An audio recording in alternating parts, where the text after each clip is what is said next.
Unmute unmute Rajiv unmute. नमस्कार, मैं राजीव शर्मा अपनों की बात कार्यक्रम में इस 18वें एपिसोड में आपका स्वागत करता हूं।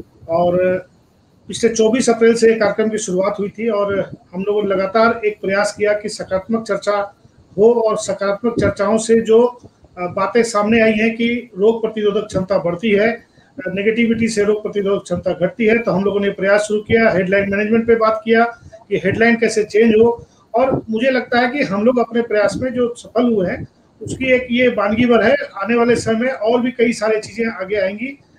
मैं आज जो मेरे साथ मेहमान है, सबसे पहले मैं आपका परिचय कराऊं। कर्नल MK सिंह है। कर्नल सेना से जुड़े रहे हैं 1977 से, ये आर्मी से जुड़े, और उसके बाद 2010 में IIT ISM से, जो अब IIT हो गया, पहले ISM था, उससे उसके रजिस्ट्रार है 2019 तक। और 2019 से लेकर अब तक विनोद भावे कोयलांचल यूनिवर्सिटी के विनोद बिहारी महतो कोयलांचल यूनिवर्सिटी के आज रजिस्ट्रार है, और ये लगातार शिक्षा के क्षेत्र से जुड़े रहे हैं। और साथ साथ मैं एक और परिचय कराऊं, डॉक्टर सस्मिता सामंता, ये उड़ीसा की किट यूनिवर्सिटी से जुड़ी हुई हैं, वहाँ की प्रो वाइस चांसलर हैं। और इनका एक और परिचय है कि कैरियर जो बच्चों के एडमिशन है, इसको 2004 से देख रही हैं, तो इनको बच्चों के बारे में सारा अनुभव है। साथ ही साथ एक और चर्चा हम लोग आज करेंगे कि उड़ीसा में कैसे साइक्लोन के बाद और साइक्लोन के समय और उसके बाद इस पेंडेमिक में कैसे बेहतर तरीके से डिजास्टर मैनेजमेंट को मेंटेन किया। ये एक बहुत बड़ी अच्छी खबर है जो उड़ीसा के संदर्भ में आती है कि उड़ीसा ने एक अच्छा मैसेज दिया है पूरे भारतवर्ष को। साथ ही साथ कर्नल जो सेना से जुड़े रहे हैं, हम लोग कई बार चर्चा कर चुके कि सेना की भूमिका क्या होगी। मैं सबसे पहले कर्नल के पास आता हूं। कर्नल साहब, ये जो हम लोगों ने चर्चा शुरू की है, इसका मुख्य उद्देश्य जो ये है कि हम लोग अपनी बातों के, जैसे हम लोग एक बात कहते हैं कि सेना का उपयोग हो तो लोग सोचते हैं सेना का मतलब कि लॉ एंड ऑर्डर मेंटेनेंस में होता है, लेकिन जहां तक हम समझते हैं, सेना ने कभी भी कहीं भी डिजास्टर हुआ है वहां पे रातों रात पुल बनाना, अस्पताल बनाना, सड़कें ठीक करना, ऐसा बहुत सारे कामों में सेना पूरी वॉर फ्रंट पे लगती है और चीजों को बहुत तरीके से, बहुत तेजी से व्यवस्थित करती है। कर्नल साहब, आप 1977 से जुड़े हुए सेना से, आर्टिलरी के सेकंड आर्टिलरी डिवीजन से जुड़े सेकंड लेफ्टिनेंट के तौर पे, और कर्नल के पोस्ट तक आप पहुंचे हैं। आपने JNK में इंसर्जेंसी के ऑपरेशंस हैंडल किए हैं, साथ साथ आप नॉर्थ ईस्ट में भी रहे। आप सेना की कार्यशैली को इस पेंडेमिक के संदर्भ में कैसे बरतते हैं? सेना कैसे बेहतर कर सकती है, या आने वाले समय में और बेहतर कैसे कर सकती है? सेना का उपयोग क्या किया जा सकता है, कर्नल साहब? एज ए बैकग्राउंड तो मैं पहले एक चीज क्लियर कर दूं कि आर्मी का इस्तेमाल एड टू सिविल अथॉरिटीज के अंदर पहले होता था। 2005 में डिसास्टर मैनेजमेंट एक्ट 2005 लागू किया गया, जिसमें यह क्लियर किया गया कि आर्मी का इस्तेमाल डिसास्टर के दौरान भी होता है और यह होना लाजिमी है और कानूनन जायज है।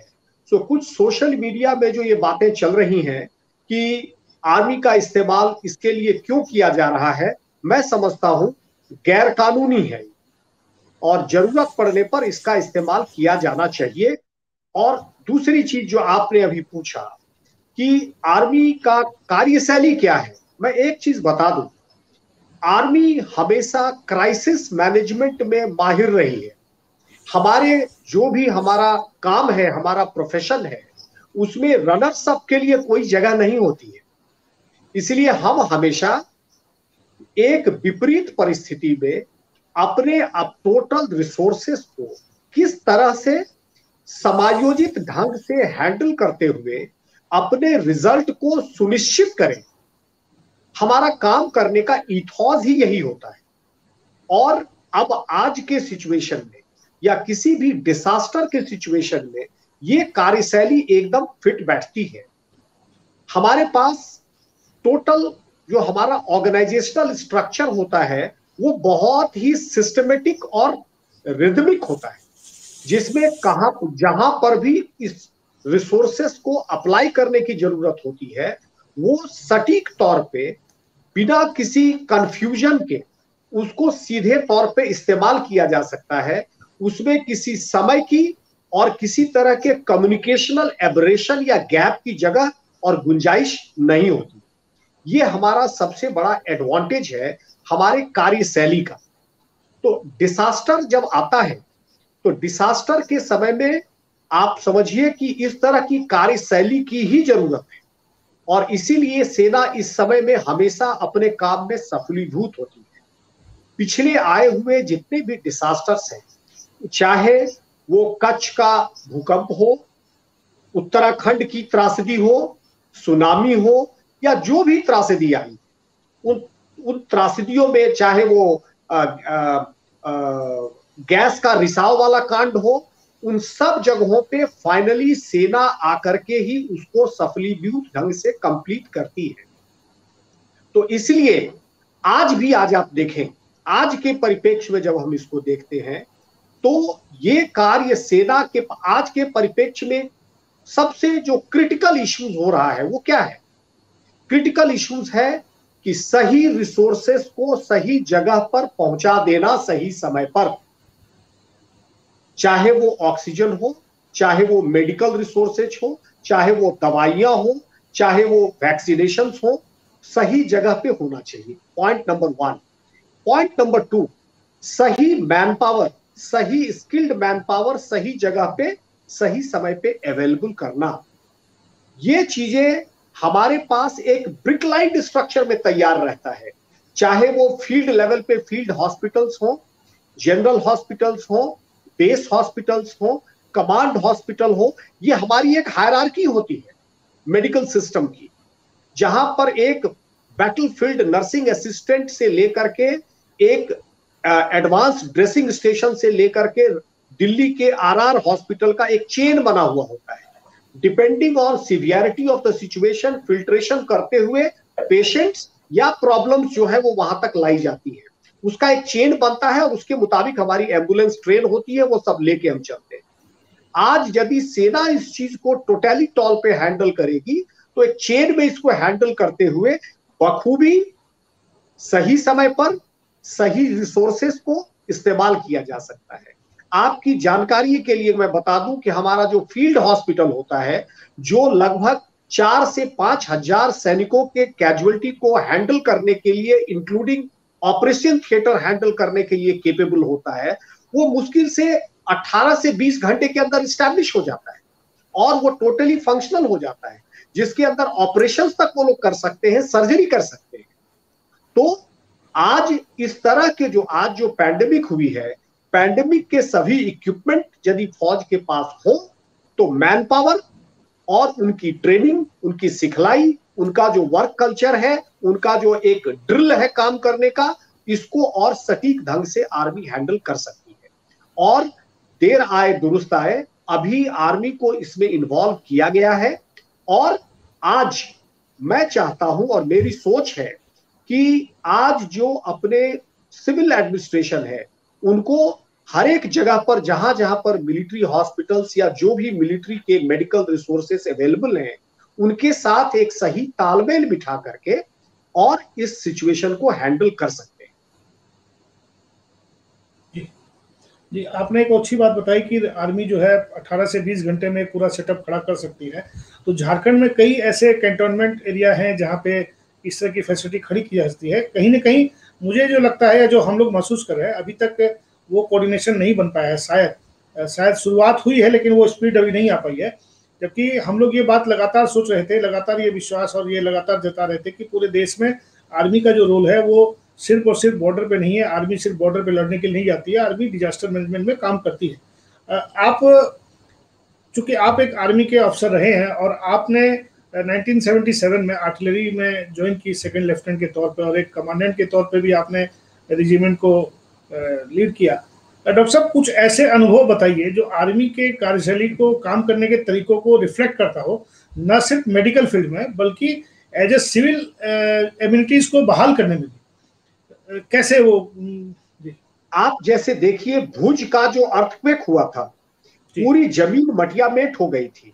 मैं वहां पर था जहां पर कि किसी तरह के सिविलाइजेशन का कुछ भी दिखलाई नहीं पड़ता था।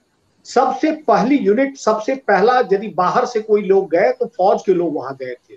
वहां जाकर के चाहे वो राशन पानी देना हो, लोगों का इलाज करना हो, सबसे पहले कम्युनिकेशन स्टैब्लिश करना। वहां जाने के बाद सबसे पहले आपके मीडिया के लोगों को जरूरत पड़ती है कि भाई कितना डैमेज हुआ है, क्या क्या डैमेज हुआ है। उसके लिए तो सबसे पहले कम्युनिकेशन चाहिए।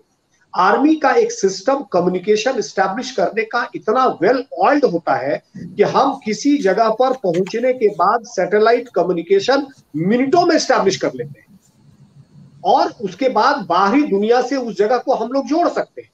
क्योंकि किसी भी जगह पर जब कोई त्रासदी होती है, सबसे पहले कम्युनिकेशनल स्ट्रक्चर टोटल डैमेज हो जाता है। और जब तक कम्युनिकेशन का इंफ्रास्ट्रक्चर स्टैब्लिश नहीं होगा तो किसी तरह का कोई रिलीफ वर्क, रिहैबिलिटेशन वर्क कुछ भी नहीं हो सकता।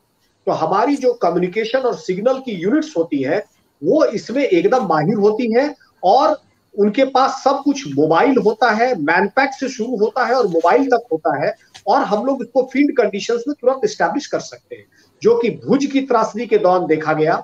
आप जो उत्तराखंड में जो त्रासदी हुई थी, केदारनाथ की जो त्रासदी हुई थी, उसमें भी वही हुआ।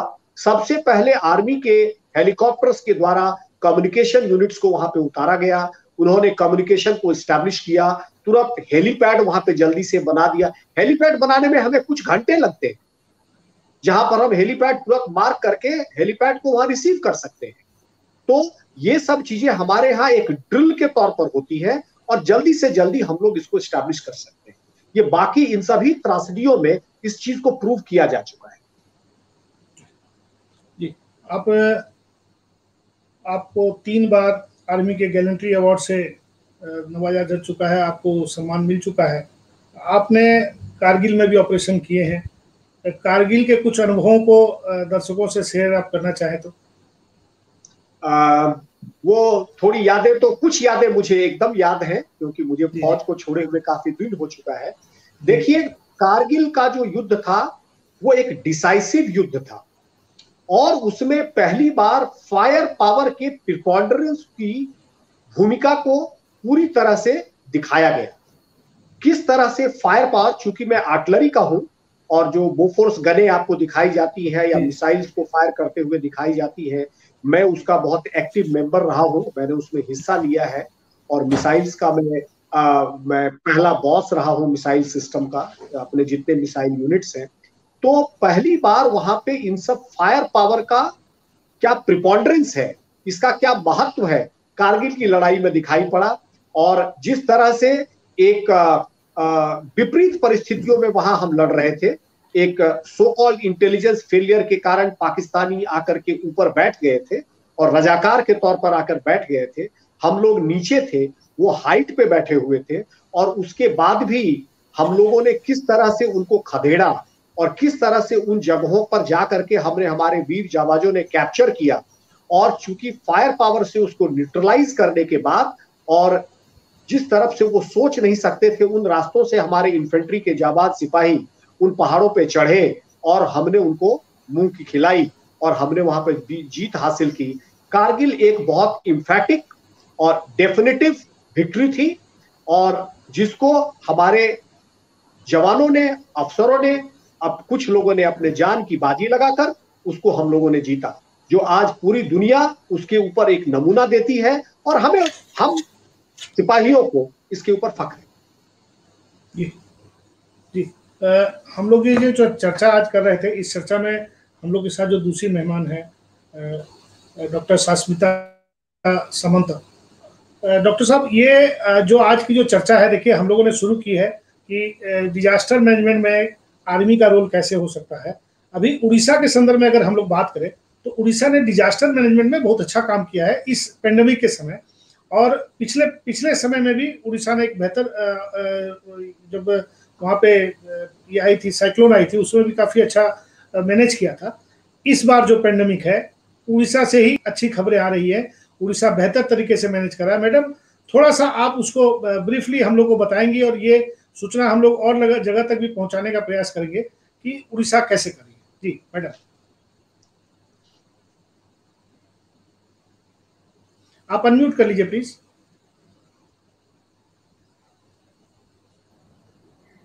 उड़ीसा जो राज्य है, अब जब उसका देखेंगे हिस्ट्री एंड उसका जैसे डिजास्टर मैनेजमेंट में ये अफेक्ट होता है, हो सकता है कि ये देश में बहुत 1, 2, 3 नंबर में आएगा कि कितना ज्यादा डिजास्टर यहाँ इस स्टेट में आता है। हर साल आप देखेंगे जब भी फ्लड आता है उड़ीसा में आते हैं, साइक्लोन आता है देन उड़ीसा अफेक्ट होता है, और कभी कुछ एग्रीकल्चर में कुछ प्रॉब्लम होता है। वो जो कीड़े का हुआ था लास्ट 2 साल में, वो उड़ीसा भी अफेक्ट हुआ था। तो 1999 से जब सुपर साइक्लोन हुआ था उसके बाद उड़ीसा में बहुत बड़ा 3-4 साइक्लोन हो गया, 3 या 4 साइक्लोन हो गया। हुडहुड आया, फनी आया, और सुपर साइक्लोन के बाद जो ये सब साइक्लोन उड़ीसा में आए, सुपर साइक्लोन के बाद हमारा जो स्टेट का एडमिनिस्ट्रेशन है वो बहुत अच्छे से एक सिस्टम डेवलप किए हैं डिजास्टर मैनेजमेंट का। पर्टिकुलरली आप देखेंगे फनी एंड हुडहुड में 10-12 लोगों को 2 दिन में वो डिस्प्लेसमेंट किए। उनके वो जो समुद्र के पास रहते थे, सी के पास रहते थे, वहां से उनको लाके जो सेफ जोन है वहां पर लाके रखे, और वहाँ एडमिनिस्ट्रेशन उनको पूरा ध्यान रखे, उनका हेल्थ केयर, फूड एंड उसका जो रिक्वायरमेंट है, डे टू डे रिक्वायरमेंट, पूरा उसको 1, 2, 3 महीने तक उनको सपोर्ट दिए। क्योंकि जब एक बहुत बड़ा साइक्लोन होता है, आप जानते हैं कि वहाँ पर बिजली चला जाता है फॉर वीक्स टुगेदर और मंथ्स टुगेदर। कोई जगह में तो बिजली 1 महीने के लिए भी चला जाता है। तब उनको जब लाकर वो सेफ जोन में रखे, उनको पूरा बहुत अच्छे से ख्याल रखे, और जो डिस्प्लेसमेंट किए 2 दिन में 10 लाख 12 लाख, वो सुपर साइक्लोन के बाद जितना भी साइक्लोन हुआ वो कैजुअलिटी का नंबर पूरा कम कर दिया, और कहीं साइक्लोन में तो 0 हो गया। और ये सब बात आप देखेंगे तो वो यूनाइटेड नेशन से स्टार्ट करके सब जितना भी इंटरनेशनल एजेंसीज है और जितना भी फॉरेन कंट्रीज है, डेवलप्ड कंट्रीज है, एवरीबडी अप्रिशिएटेड इट कि वो बहुत अच्छे से हुआ। और अभी जो कोविड का बात देखेंगे, मैं एक तो बात बोलूंगी, जो हमारा ऑनरेबल चीफ मिनिस्टर है नवीन पटनायक जी, उनका एक पॉलिसी है कि इंक्लूसिवनेस एंड इक्विटी, सबको समान भाव में जो देखते हैं, वो साइक्लोन हो या कोविड हो। आप देखेंगे उड़ीसा कई राज्यों में से एक है जहां पर बहुत सारा फ्री कोविड हॉस्पिटल्स है। आज उड़ीसा में 78 फ्री कोविड हॉस्पिटल्स है, वहां पर 10,000 बेड फ्री में मिलता है, सब लोगों को मिलता है। इसमें कोई रीच है, कोई पुअर है, कोई धनी, किसके पास पैसा है, किसके पास पैसा नहीं है, वो डिस्क्रिमिनेशन नहीं है। वो जब डिस्क्रिमिनेशन नहीं है, सब सिटीजन के पास सेम पावर है कि कोई भी कोविड में अफेक्ट होगा उसका फ्री में सबसे अच्छा ट्रीटमेंट मिलेगा। सिर्फ 10,000 बेड हॉस्पिटल में नहीं है, वो 78 जो फ्री हॉस्पिटल है उसमें 10,000 बेड है, 2,868 उसमें आईसीयू है। उसके अलावा 22,541 कोविड केयर सेंटर में बेड है जो कि ऑक्सीजन में कनेक्टेड है, और 36,327 बेड है जो टेम्पररी मेडिकल सेंटर गवर्नमेंट किया है, वो भी ऑक्सीजन से कनेक्टेड है। उसका मतलब 73,654 बेड से जो ऑक्सीजन में कनेक्टेड है, जबकि ओडिशा में अभी एक्टिव केस 89,683 है। तो इसीलिए जो अलग जगह में आप देख रहे हैं कि पेशेंट्स अफेक्टेड है, उनको बेड नहीं मिल रहा है, उनको हॉस्पिटल फैसिलिटीज नहीं मिल रहा है, वो ओडिशा में नहीं है। सेकंड बात है, जो free covid 78 free covid hospital हर जिला में अभी एस्टैब्लिश हुआ है, तो वहाँ का जितना लोग है उनका ये डर, उनका अंदर कोई डर नहीं है कि हम कोविड में अफेक्टेड होंगे तो हमको बेड मिलेगा या नहीं मिलेगा। आप न्यूज में देखते होंगे कि दूसरे राज्य में जब कोविड हॉस्पिटल में जाते हैं उनका रेट बहुत इन्फ्लेटेड होता है। कोई मांगता है कि एक दिन में 30,000, कोई बोलता है, कोई स्टेट में हम जब न्यूज में सुनते हैं 40,000, 50,000 एक बेड के लिए खर्चा होता है। तो जो जिन लोगों के पास इतना पैसा नहीं होता है वो they become very scared of that. But Odisha में जो इंक्लूसिव पॉलिसी है गवर्नमेंट का, उसमें मैं देख रही हूँ कि at least each and every person, हर आदमी जो है यहाँ पर, वो थोड़ा कॉन्फिडेंट है कि मुझे कोविड होगा तो मुझे अच्छा से ट्रीटमेंट मिलेगा। ट्रीटमेंट के बाद क्या होगा वो तो कोई बता नहीं सकता कि ट्रीटमेंट के बाद उसका अच्छा होगा नहीं होगा। और आप डेथ रेट भी देखेंगे ओडिशा में, ये काफी कम है, it's less than 0.4% in Odisha in COVID death rate. If you see, it's less than 0.4% comparison to other states. ये बताइए। या देखिए उड़ीसा जी बोलिए। यस सर, तो ये जो इंक्लूसिव एंड इक्विटी पॉलिसी है, मैं सोचती हूँ वो जो स्टेट गवर्नमेंट का, ये शायद कोविड को बेटर मैनेज करने के लिए लोगों के अंदर एक कॉन्फिडेंस दिया है। अब देखेंगे लॉकडाउन शटडाउन जो भी होता है, कहीं कहीं पर कोई राज्य में हम देखते हैं कि लोग थोड़ा उसको मानने के लिए तैयार नहीं होते, बट ओडिशा में हम देखते हैं ये बहुत श्रृंखलित रूप से होता है, क्योंकि लोगों का एक कॉन्फिडेंस हो गया सिस्टम में कि हमारा यहाँ पर राज्य में जो भी पॉलिसी है वो हमारे लिए है और हमारे अच्छाई के लिए है। कर्नल साहब, ये जो चर्चा चल रही है, मैडम जो बातें बताई है उड़ीसा के संदर्भ में, कहीं ना कहीं उड़ीसा ने एक अच्छा डिजास्टर मैनेजमेंट का एक नया सेटअप, एक अच्छे तरह का सेटअप खड़ा किया है और इसमें सिविल एडमिनिस्ट्रेशन वहाँ का बहुत अच्छा रोल अदा करा है। मैडम, एक दो बातें मैं भी झारखंड के संदर्भ बता दूं, यहाँ भी सरकार ने सारे अस्पतालों में, जो प्राइवेट अस्पताल उनके रेट फिक्स कर दिए, तो कोई भी अस्पताल अधिक रेट नहीं ले सकता। ये झारखंड का बहुत अच्छा कदम है। यहाँ भी बेड काफी, चूंकि हम लोग जिस सेक्टर में रहते हैं धनबाद में, यहाँ पे सरकारी अस्पताल में भी काफी बेड है और प्राइवेट सेक्टर भी स्ट्रॉन्ग है, लेकिन झारखंड के अन्य सेक्टर्स में स्थिति उतनी अच्छी नहीं है, ये बात सही है। कर्नल साहब, ये जो मैडम ने जो बातें बताई, आपने इसको बड़ी गंभीरता से आप सुन रहे थे, मैं देख रहा था, तो झारखंड के संदर्भ में आप क्या सुझाव देते हैं इसके संदर्भ, इस पेंडेमिक के संदर्भ में? झारखंड के संदर्भ में मैं समझता हूं सरकार बहुत अच्छा काम कर रही है। सरकार के जितने भी स्टेप्स हैं वो एकदम समयानुकूल है, लेकिन इसमें थोड़ी सी, मैं समझता हूं, मेरा पर्सनल ओपिनियन है, हम जो जनता है हमें सरकार का सहयोग करने की जरूरत है। हमें अपने सिस्टम पर, हमें अपने सरकार के निर्णयों पर, हमें उनका आदर करना चाहिए, उस सिस्टम पर विश्वास करना चाहिए और उनको, देखिए राज्य आदेश जो होता है ना, ये हमारे वेद पुराणों में कहा गया है कि राज्य आदेश धर्मदेश से ऊपर होता है, धर्म का आदेश से ऊपर राज्य का आदेश होता है, और राज्य का जो आदेश है उसका आदर हमको करना चाहिए, हम लोगों को उसको फॉलो करना चाहिए, अक्षरशः पालन करना चाहिए।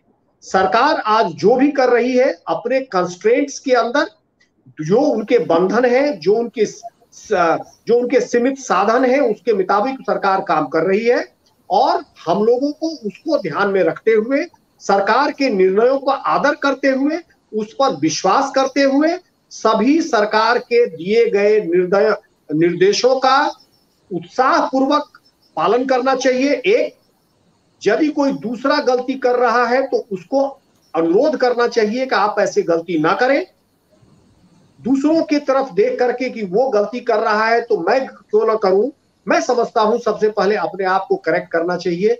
और आज मान लीजिए पिछले 14 दिन का ही जो सुरक्षा सप्ताह मनाया जा रहा है, उसके नतीजे अब आने शुरू हो गए। यदि हर आदमी आज सरकार के दिए गए निर्देशों का पूरी तरह से पालन करेगा तो मुझे आशा ही नहीं, पूर्ण विश्वास है कि इसके ऊपर हमारी विजय निश्चित है। डॉक्टर पाठक, अभी जो हम लोग सुन रहे थे मैडम को, एक बहुत अच्छी बात बताई कि 36,000 से अधिक ऑक्सीजन आधारित बेड हैं उड़ीसा में, 90,000 के आसपास केस हैं। इसके अलावा नॉन ऑक्सीजन बेड भी काफ़ी बड़ी संख्या में है और 78 अस्पतालों को, पूरे राज्य के विभिन्न 78 अस्पतालों को फ्री इलाज के लिए उन्होंने, सबके लिए, मतलब अमीर और गरीब सबके लिए उन्होंने इक्वलिटी के हिसाब से सब किया है। ये जो फॉर्मूला है, ये फॉर्मूला क्या पूरे देश में लागू होने में आपको क्या लगता है कहीं समस्या है, या सरकारों को इस विषय पे, इस आइडिया पे सोचना चाहिए? देखिए, सरकारों को इसको लागू करने में कहीं कोई समस्या नहीं है। अब फर्क ये है कि जो उड़ीसा का एक्सपीरियंस है, उन्होंने उस डिजास्टर से बहुत कुछ सीखा और डिजास्टर मैनेजमेंट का जो बेसिक प्रिंसिपल है कि हम 3 तरीके से काम करते हैं। पहला है कि डिजास्टर मैनेजमेंट, पहला डिजास्टर प्रिवेंशन। तो डिजास्टर प्रिवेंशन में देखिए, अब जैसे ये डिजास्टर ये प्रिवेंटेबल नहीं है, most of the disasters preventable नहीं होते, वो अचानक आते हैं। लेकिन दूसरा जो स्टेप है डिजास्टर मिटिगेशन, तो उसके पहले क्या होता है कि हम डिजास्टर के लिए तैयार हैं। वो आर्मी के पास भी वही मशीनरी है जो उड़ीसा ने की, और जो सुपर साइक्लोन 99 में आया उसके बाद से उन्होंने डिजास्टर मैनेजमेंट मशीनरी को स्ट्रेंथन किया। और इसी लिए जब एक, हमको लगता है 2012-13 में या उसके आसपास कोई एक फैलिन या क्या इस तरह का कोई आया, तो इसमें ये जो डिजास्टर आया था सुपर साइक्लोन में, उसमें ऑफिशियल एस्टिमेट के हिसाब से करीब 10,000 लोग मरे थे, और वो दूसरे वाले में 923 आदमी मरे। तो अभी कितना फर्क आ गया, और अनऑफिशियल एस्टिमेट तो बहुत ही ज्यादा था उसका। तो ये जो तैयारी है कि प्रिवेंशन तो मान लीजिए आप नहीं कर सकते, लेकिन प्रिवेंशन नहीं करने का मतलब ये नहीं है कि आप तैयार न रहें। तो उड़ीसा की सरकार उसके लिए तैयार थी, उन्होंने इस दिशा में काम किया। और दूसरी जो बात आई कि डिजास्टर मिटिगेशन, तो डिजास्टर मिटिगेशन में इसी की मदद मिलती है। जब आप तैयार होते हैं तो उससे क्या होता है कि आप डिजास्टर को फेस करने में ज्यादा सक्षम होते हैं और समस्याएं कम होती। आर्मी का यही एडवांटेज है कि आर्मी ड्रिल के माध्यम से हमेशा रेडी रहती है। और उसके बाद तीसरा जो कदम है वो है पोस्ट डिजास्टर रिहैबिलिटेशन। तो पोस्ट डिजास्टर रिहैबिलिटेशन में भी अगर हमारी तैयारी मुकम्मल है, हमारी तैयारी पूरी है, तो हम उस स्थिति को भी बढ़िया से कोप कर सकते हैं। और देखिए, जो कर्नल साहब ने बात बताई और जो मैडम ने बात बताई, इन दोनों बातों में एक ही चीज हमें दिखाई पड़ती है कि मैनेजमेंट इफेक्टिव होना चाहिए। और मैनेजमेंट इफेक्टिव होगा तो क्या होगा कि आप जो संसाधन हैं, रिसोर्सेज हैं, मैनेजमेंट का काम क्या है? बेस्ट या ऑप्टिमल यूटिलाइजेशन ऑफ रिसोर्सेज। हम रिसोर्स क्रिएट नहीं करते, लेकिन जो रिसोर्सेज हैं उसको हम बेहतर ढंग से इस्तेमाल करते हैं। आर्मी का जो डिसिप्लिन है, आर्मी की जो तैयारी है, उसमें उनकी ट्रेनिंग, उनका कल्चर, उनका कॉम्पिटेंस, उनका कमिटमेंट, उनका कैरेक्टर और उनका कोऑर्डिनेशन, ये 5C की बहुत बड़ी भूमिका है। कर्नल साहब इसको एंडोर्स करेंगे। 5 C's of the 5 C's of the army. मैं एकदम पूर्णतया, मुझे तो प्रोफेसर पाठक साहब 75% सोल्जर नजर आते हैं, जिस तरह से उन्होंने उसको एक्सप्लेन किया। मैं दो बातें कहना चाहूंगा यहाँ पे। हमारे यहाँ क्या होता है फौज में, एक हम लोग कहते हैं मिलिट्री एप्रिसिएशन, एप्रिसिएटिंग अ प्रॉब्लम। हम लोगों का एक बहुत ही टेक्निकल और सिस्टमेटिक तरीका होता है किसी टास्क को एप्रिशिएट करने का। उसमें हम लोग जितने भी टास्क के नुएंसेस हैं, अल्टरनेटिव्स हैं और पॉसिबिलिटीज हैं, सबको पहले स्पेल आउट कर देते हैं, और उसके बाद हम उसमें रिसोर्स एलोकेशन करते हैं। और जब हम रिसोर्स कहते हैं तो रिसोर्स 3 चीजें होती हैं: man power, material resource, man power resource and eternal resource. हम रिसोर्स एलोकेशन करने के बाद हम ऑप्शंस चुनते हैं, और हर एक ऑप्शन का हम लोग SOP, एक स्टैंडर्ड वर्ड है हम लोगों के यहाँ, उसको हम लोग स्टैंडर्ड ऑपरेटिंग प्रोसीजर कहते हैं। हम लोग हर एक ऑप्शन के लिए एक स्टैंडर्ड ऑपरेटिंग प्रोसीजर बना लेते हैं, और स्टैंडर्ड ऑपरेटिंग प्रोसीजर के मुताबिक रिसोर्सेस स्टैक करके, आइडेंटिफाई करके, मार्क करके रखी जाती हैं, और जितने पॉसिबल ऑप्शंस हैं सबके रिसोर्सेस और SOPs बनी रहती है, जिससे कि जैसे ही प्रोफेसर पाठक साहब ने जैसे कहा कि जैसे ही कोई डिजास्टर होता है उसको आप प्रेडिक्ट नहीं कर सकते, लेकिन उसकी यदि आपने 100 पॉसिबिलिटीज के ऑप्शंस बना करके उसकी SOPs बना रखी है, तो उसके बाद आपको रिएक्ट करने में और उसको हैंडल करने में कोई टाइम नहीं लगेगा। एक ड्रिल के तौर पे टोटल मशीनरी एक साथ काम करना शुरू कर देती है, ऊपर से नीचे तक सबको, एक एक आदमी को एक एक रिसोर्स का कहां पर कमिटमेंट होना है ये पता रहता है, और वो जाके कमिट हो जाता है। तो उसका जो रिजल्ट है, उसका जो इफेक्ट है, वो इमीडिएट होता है और तुरंत किसी प्रॉब्लम को मिटिगेट किया जा सकता है। ये चीज आज मैं समझता हूं कि सरकार रिएक्टिव मोड में काम कर रही है। रिएक्टिव मोड में करने की बजाय एक्टिव मोड में काम करना चाहिए किसी भी पैंडेमिक सिचुएशन में। और एक्टिव मोड में काम करने के लिए जो मैंने 2 चीजें बताई, एक डिटेल्ड एप्रिसिएशन, दूसरा resource allocation and preparation of standard operating procedure, इसकी जरूरत है। यही मैं समझा रहा था कि जो तैयारी होती है और जो प्लानिंग, ये बड़ा इंपॉर्टेंट है। Planning, strategy, commitment of resources, तो इसके लिए हम लोग तैयार रहते हैं, आर्मी में तैयार रहते हैं। और उड़ीसा गवर्नमेंट ने यही काम किया। अच्छा, उड़ीसा गवर्नमेंट का एक स्ट्रेटजी और भी अच्छा था कि उन्होंने जो कोविड मैनेजमेंट है उसको पंचायत तक डिसेंट्रलाइज किया। That was a wonderful step. उससे क्या हुआ कि लोकल लेवल पे कोविड मैनेजमेंट में कहीं अब they were not waiting for any instructions. जो ग्राम पंचायत के चीफ्स थे वो एम्पावर्ड थे। तो वो एक बहुत बड़ी सुविधा थी जो जिसने इस काम को आसान किया। मैडम अगर कुछ बोलना चाहें उसमें। सर इस पे एक बात मैं अभी बोलना चाहती हूँ कि उड़ीसा गवर्नमेंट का जो सार अभी बोल रहे थे कि संसाधन को प्रॉपर यूटिलाइजेशन करना चाहिए, ऑप्टिमम यूटिलाइजेशन करना चाहिए।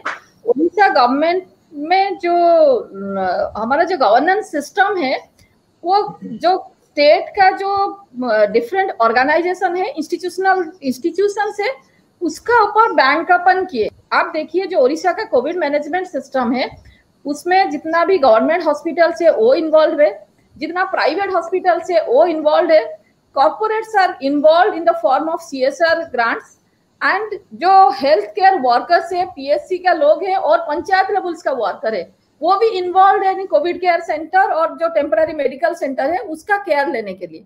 तो वो जो गवर्नमेंट का जो कॉन्फिडेंस बिल्डिंग इनिशिएट बैंक अपन नहीं कर रहे हैं, बल्कि स्टेट का जितना भी स्ट्रेंथ है स्टेट का, उसका ऑप्टिमम यूटिलाइजेशन करने के लिए वो लगातार प्रयास करते रहते हैं। हर दिन हम देखते हैं कि कोई ना कुछ हॉस्पिटल में सीट बढ़ रहा है, कुछ ICU का सीट बढ़ रहा है।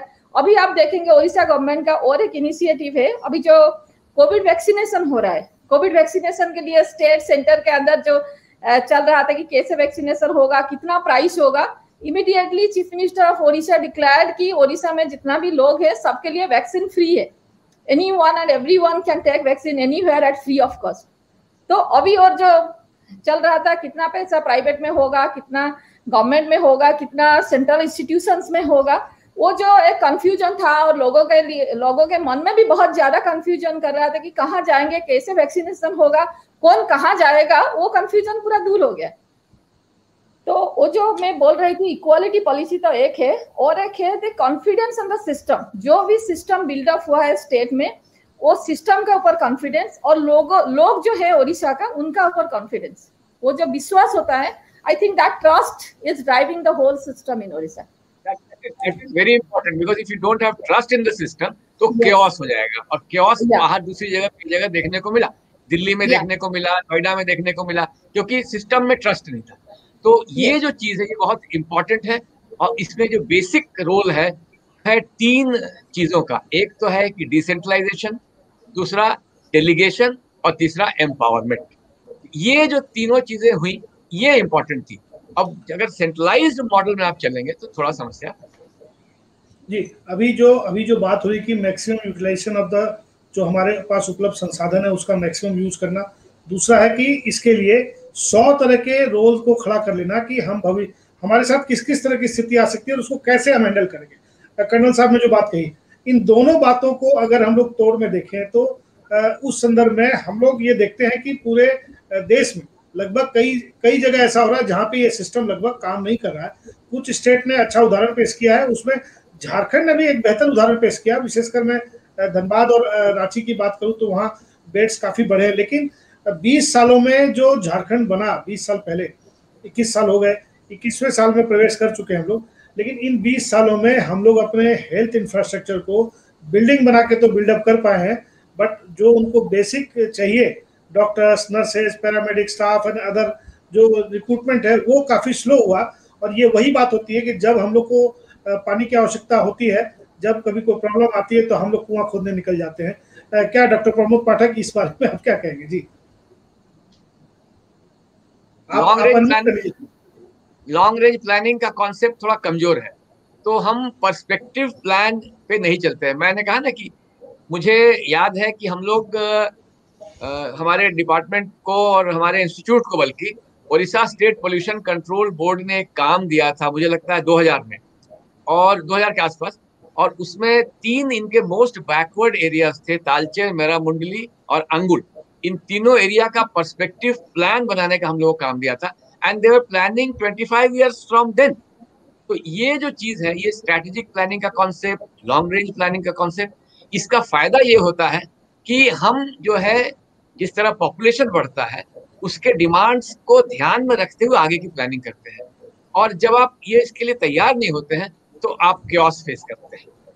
जी जी कर्नल साहब, ये जो प्लानिंग वाला मैं प्लानिंग के ऊपर जो प्रमोद पाठक साहब ने कहा, मैं आपको फौज में बता दूं, हमारे यहाँ आर्मी हेडक्वार्टर से लेकर के बटालियन लेवल तक एक हर जगह पर्सपेक्टिव प्लानिंग का सेल होता है, जहां पर कि जिसका काम और कुछ नहीं करना है, वो 24 घंटा 365 दिन वो सिर्फ क्रिस्टल बॉल गेजिंग करते रहते हैं।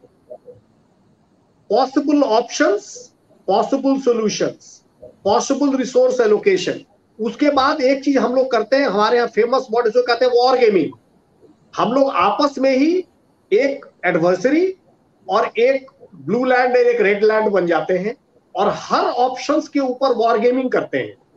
अब वॉर गेमिंग पर सब ऑप्शंस के ऊपर हम लोग फाइनली निकल करके उसकी प्रॉपर डॉक्यूमेंटेशन होती है, उसकी प्रॉपर रिकॉर्डिंग होती है, उसके रिकमेंडेशंस बनाए जाते हैं और फिर उसको ऊपर से नीचे और नीचे से ऊपर तक बन करके एज ए बुक जाती है, जिसके ऊपर के फर्दर जो आपके एसओपीज हैं, आपके जो स्टैंडर्ड ऑपरेटिंग प्रोसीजर्स और ड्रिल्स आपने बना रखे हैं, उसको हम लोग कंटिन्यूअसली मॉडिफाई करते हैं। एक मैं आपको बता दूं, आम जनता के लिए बहुत लोग हमसे पूछते हैं कि जब लड़ाई नहीं होती है तो आप लोग क्या करते हैं?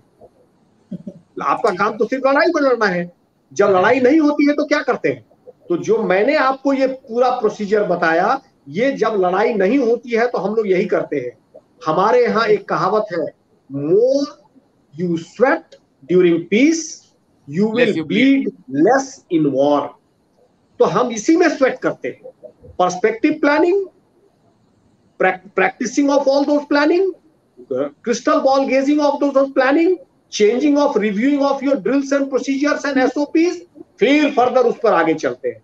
ये हमेशा होते रहना चाहिए और यही मैं कह रहा हूं, आज स्टेट लेवल पे मेरी जानकारी में तो नहीं है, पाठक साहब बता सकते हैं और राजीव जी आपको शायद पता होगा कि क्या हमारे यहाँ कोई पर्सपेक्टिव प्लानिंग कह करके कोई ऑर्गेनाइजेशन या कोई सेल, कोई इंफ्रास्ट्रक्चर यदि है हम लोगों के यहाँ जो इस तरह की प्लानिंग करती है, मुझे नहीं पता है इसके। हमारे यहाँ एक योजना विभाग तो है और जिसमें बहुत से डेवलपमेंट कमिश्नर वगैरह इस तरह के लोग हैं, सेक्रेटरी योजना, लेकिन बेसिकली क्या है कि हमारे जो स्टेट में फायर फाइटिंग की भी एक बड़ी दिक्कत। तो अब समस्या क्या है कि आधा टाइम फायर फाइटिंग में लग जाता है, तो हम उस सुकून के साथ प्लानिंग नहीं कर पाते। और दूसरी चीज क्या है सर, प्लानिंग और पर्सपेक्टिव प्लानिंग में फर्क है, मेरा ये कहना है। प्लानिंग जो है वो तो करंट प्लानिंग करता है, मैं पर्सपेक्टिव प्लानिंग की बात कर रहा हूँ, या 25 साल 30 साल 50 साल की प्लानिंग हो रही है, जो हम लोगों से उड़ीसा गवर्नमेंट ने करवाया उस समय, तो ये तो ठीक बात है, लेकिन हमारे यहाँ उस तरह का मतलब कॉन्सेप्ट थोड़ा कमजोर है, मुझे लगता है। इसमें झारखंड के संदर्भ में ये हम लोग लगातार देख रहे हैं पिछले 20-21 सालों में कि जब भी किसी जगह का डीपीआर बनता है, तो जैसे डीपीआर हमारे पास बहुत अच्छी एजेंसी है, IIT ISM है, BIT सिंधरी है, धनबाद के पर्सपेक्टिव में अगर मैं बात करूँ, झारखंड में बात करूँ, बहुत सारे ऐसे इंस्टीट्यूशंस है, BIT मेसरा है, इवन XLRI जमशेदपुर है।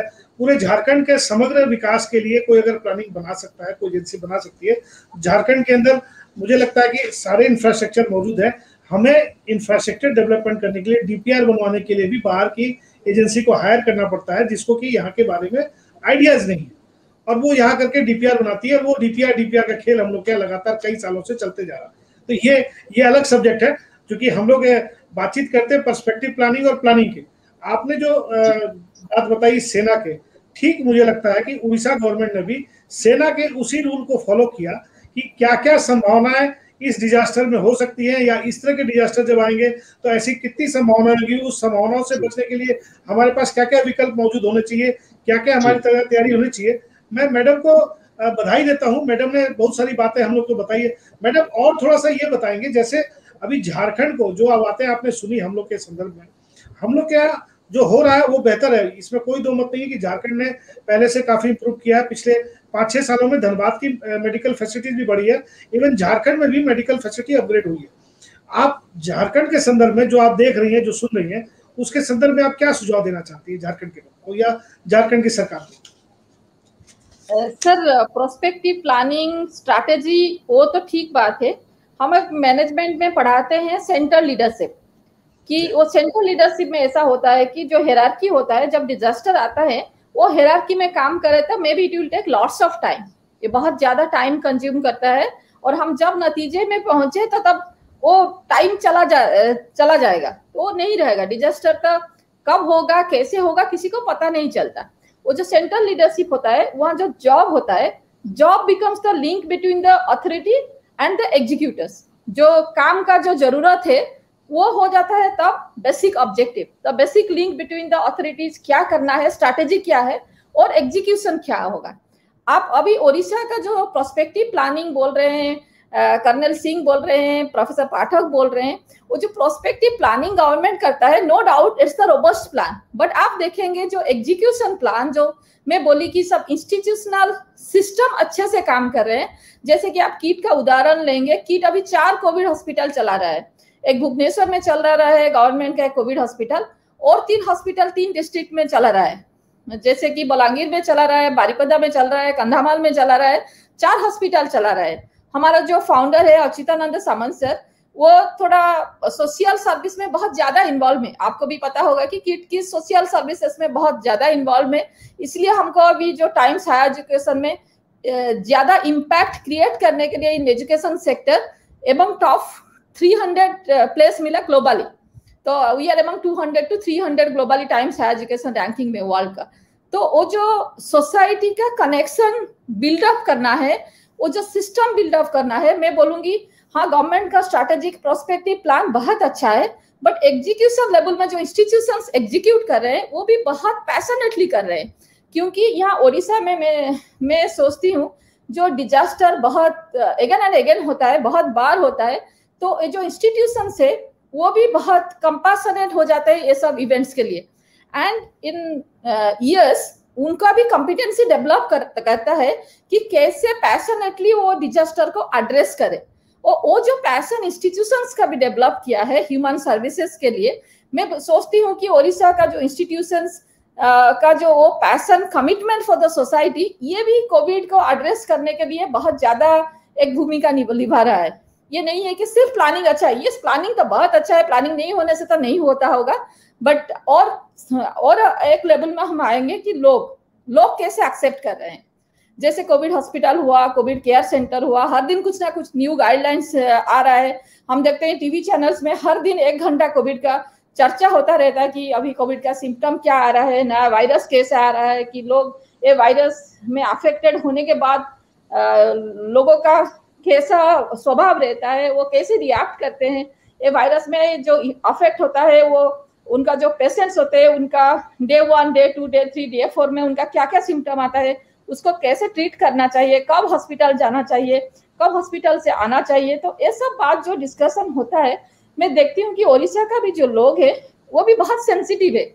एंड अभी हम देखते हैं जो कोविड का पॉजिटिव टेस्ट आता है, कोविड का जो पॉजिटिव टेस्ट होता है, फर्स्ट राउंड में हम देखते थे कि कभी भी किसी का पॉजिटिव आ गया, इन द सेकेंड मिनट ही और सी लैंड्स इन द हॉस्पिटल, वो तुरंत हॉस्पिटल दौड़ जाता था। बट अभी जो गाइडलाइंस आए हैं गवर्नमेंट का कि आपके पास सिर्फ कम बुखार है या थोड़ा बहुत कम सिम्टम है या कुछ सिम्टम ज्यादा नहीं है, तो पहले 3-4 दिन गवर्नमेंट वो जो कोविड का जो मेडिसिन है उसको लेके होम डिलीवरी करते हैं, इधर म्यूनसिपैलिटीज करते हैं, कहीं कहीं जगह पर नियरेस्ट हॉस्पिटल को वो रिस्पॉन्सिबिलिटी दिया गया है, उनका घर में डिलीवरी करते हैं। और हर दिन वो एक मॉनिटरिंग मैकेनिज्म डेवलप किए हैं कि सुबह शाम उनको पूछते हैं आपका बुखार बढ़ा या नहीं बढ़ा, ये टेस्ट, 3rd डे में ये ब्लड टेस्ट कराना है, ये सब टेस्ट कराना है, 4th डे में आपको मेडिकल असिस्टेंस जरूरत है या नहीं है। वो एक कंटिन्यूअस रिव्यू प्रोसेस है, और वो जो रिव्यू प्रोसेस एस्टैब्लिश किया गया है एक डेमोक्रेटिक सोसाइटी में, एक होता है कि आपका सिटीजन कैसे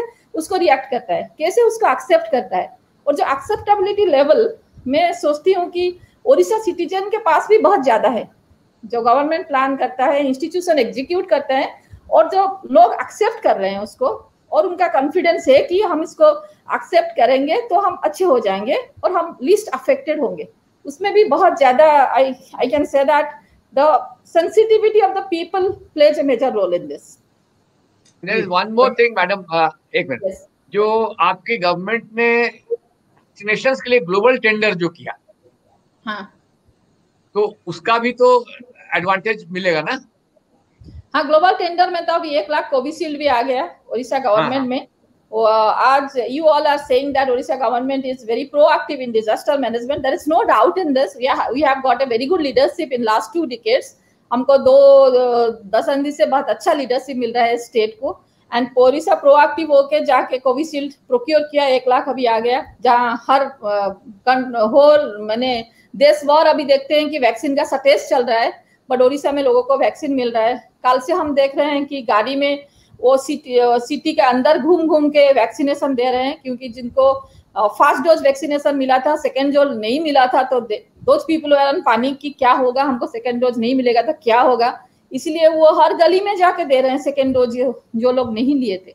तो डिसेंट्रलाइजेशन, हाँ, डिसेंट्रलाइजेशन और गवर्नमेंट का जो सेंसिटिवनेस कि हम अभी सेकेंड डोज इनको नहीं देंगे, फिर हमारा कुछ लाख वैक्सीन वेस्टेज हो जाएगा, फिर इतना लाख वेस्टेज हो जाएगा तो फिर कुछ लोग डिप्राइव होंगे वो वैक्सीनेशन के लिए। वो जो कंसर्न है, वो जो सेंसिटिवनेस है, कनेक्टेडनेस है, that is only I can say that helping us to solve the problem in much easier way. जी, आपने एक बहुत अच्छी बात बोली कि गाड़ी से घूम घूम के हर एरिया में जा करके वैक्सीनेशन प्रोग्राम चला रही है। कर्नल साहब, हम लोग के यहाँ भी हम लोग एक कल्चर अगर सोचे कि बहुत ज़्यादा देश के अंदर में प्रयोग करने की आवश्यकता नहीं है, तो जो हमारे पास स्टैंडिंग बूथ्स हैं, जो आप इलेक्शन होते हैं, हर बार इलेक्शन की प्रक्रिया होती है, क्या वहां तक वैक्सीनेशन के लिए नहीं पहुंचा जा सकता है? आपका क्या कहना है इसमें? देखिए, मैं समझता हूं एडमिनिस्ट्रेटिवली ये पॉसिबल है, लेकिन इसका एक टेक्निकल इशू है। एक डॉक्टर ही इसको सही ढंग से बता सकते हैं कि जो हाफ एन आवर का उनका ऑब्जर्वेशन पीरियड होता है वैक्सीनेशन के बाद, यदि ये मूव करके जा करके मोहल्लों में, गलियों में, क्वार्टरों में, सोसाइटियों में यदि हम इस तरह से इनोकुलेशन करने लगे, जो हाफ एन आवर का उनका ऑब्जर्वेशन पीरियड होता है, how do you manage that? वो मैनेज करना मेरे हिसाब से, ये तो उड़ीसा ने उदाहरण दिया ना कि वो हर क्षेत्र में जाके डॉक्टर ही जाता होगा ना उसमें। जी, वो तो मैडम बताएंगे। डॉक्टर जा करके, मेरा क्या कहना है पाठक साहब, डॉक्टर जाएगा, डॉक्टर इंजेक्शन देगा और आधा घंटा उसको वहां वेट करना पड़ेगा सभी आदमी को उस जगह पर। और डॉक्टर को एक दूसरी चीज, he will have to have the infrastructure to take care of any possibility और anything going wrong. How does he carry all those stuff there? How the whole things become mobile? और मैं ये कहता हूं इसमें आर्मी सहायक हो सकती है, क्योंकि आर्मी के पास मोबाइल सिस्टम होता है जो जा करके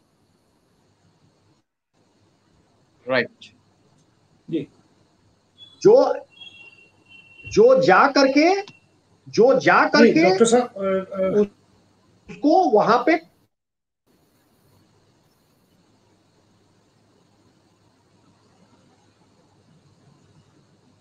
जी। डॉक्टर पाठक, हम लोग जो चर्चा कर रहे थे, प्रोफेसर सस्मिता जी ने जो बात कही कि वहाँ ये प्लानिंग हुई और प्लानिंग के बाद उसको इम्प्लीमेंट किया गया, उस तरह के उन्होंने सेटअप वहाँ खड़े किए, गाड़ी में भी वो टेम्परेचर मेंटेन वाला सिस्टम रखा गया, या स्कूल्स या कहीं भी जा करके सीटिंग अरेंजमेंट की व्यवस्था पहले से सेटल की गई। ऐसी व्यवस्था अब पूरे देश में की जा सकती है, ऐसा नहीं कि नहीं है। हम लोग को जो मॉडल जो उठाने चाहिए, जो पहले होता था कि हम लोग मॉडल लेते थे कि ये एक मॉडल यहाँ पे इसको अप्लाई किया गया, जैसे डायरेक्ट बैंक ट्रांसफर की जो प्रोसेस शुरू हुई उसके पहले काफ़ी उसके कई डिस्ट्रिक्ट में उसके मॉडल बनाए गए और उन मॉडल को वहाँ पे इम्प्लीमेंट किया गया, उनके सक्सेसर के आधार पे इसको पूरे देश में लागू किया। तो क्या ये उड़ीसा फॉर्मूला आगे पूरे भारतवर्ष में या पूरे झारखंड में या पूरे भारतवर्ष में पर्सपेक्टिव में अगर हम लोग देखें, तो क्या ये लागू करने की प्रक्रिया के लिए अभी सही समय है या अभी इसमें देर हो चुकी है? नहीं, अभी भी कर सकते हैं, क्योंकि देखिए अभी तो ये जो कोविड का सिलसिला है ये तो अभी थोड़े दिन और परसिस्ट करने वाला है, तो हम चाहें तो इसमें कर सकते हो। जैसा कि कर्नल सिंह ने कहा कि हम आर्मी का यूज इसमें कर सकते हैं, ताकि उनके पास वो मोबाइल फैसिलिटी जो बनाने की बहुत जबरदस्त ट्रेनिंग है उनकी, and they do it, they in fact do it, तो ये तो हो ही सकता है। मैडम, आपने बहुत अच्छी अच्छी बातें बताई झारखंड उड़ीसा के इसमें कि डिजास्टर मैनेजमेंट को आप लोगों ने बहुत बेहतर तरीके से मैनेज किया है। मैं झारखंड के उड़ीसा के मुख्यमंत्री श्री नवीन पटनायक जी का बहुत बहुत धन्यवाद करता हूं, बधाई देता हूं आप सबों को कि आपके यहाँ वहाँ पे जो उड़ीसा में जो है मैनेजमेंट बहुत अच्छा हुआ। अब हम लोग आते हैं थोड़े से एजुकेशन के संदर्भ में। जो ऑनलाइन एजुकेशन है, जो आपका प्रिय सब्जेक्ट है, डॉक्टर पाठक का भी प्रिय सब्जेक्ट है, ऑनलाइन एजुकेशन, हम लोग ये चर्चा रोज करें, लगभग दिन ये प्रश्न उठाते हैं कि ऑनलाइन क्या ऑफलाइन का विकल्प है क्या, या दूसरी बात की क्या ऑनलाइन होने से बच्चों को कुछ और एक्स्ट्रा एक्टिविटीज करने में आसानी हो रही है, या बच्चों के जो क्वालिटी निकालने की बात आती है, उनको जो इम्प्रूव करने की बात आती है, क्या ये ऑनलाइन में संभव हो पाएगा, या फिर जो मेरिटिएट होंगे वो आगे बढ़ेंगे और जो एवरेज स्टूडेंट होंगे उनको कहीं ना कहीं रुकावटें होंगी? जी सर, हम अभी ऑनलाइन एजुकेशन में आएंगे तो हम देखेंगे कि एजुकेशन सेक्टर में टेक्नोलॉजी इंटरवेंशन इंडिया में शायद 25 साल पहले शुरू हो गया। हम लोग बोल रहे थे कि क्लासरूम्स में एलसीडी लगाना चाहिए, पहले हम बोले कि ऑल हायर एजुकेशन इंस्टीट्यूशंस में एलसीडी लगाना चाहिए, यहाँ पर जो फैकल्टीज है वो स्लाइड लेके पढ़ाना चाहिए, थोड़ा विजुअल्स उसमें होना चाहिए। तो ऐसे थोड़ा थोड़ा इंटरवेंशन टेक्नोलॉजी का इंडिया का एजुकेशन सेक्टर में 25 साल से हो रहा था। मगर हम लास्ट 10 साल से देखे, पिछले जो 10 साल से हम लोग देखे, तो टेक्नोलॉजी इंटरवेंशन थोड़ा ज्यादा रैपिडली हो रहा था।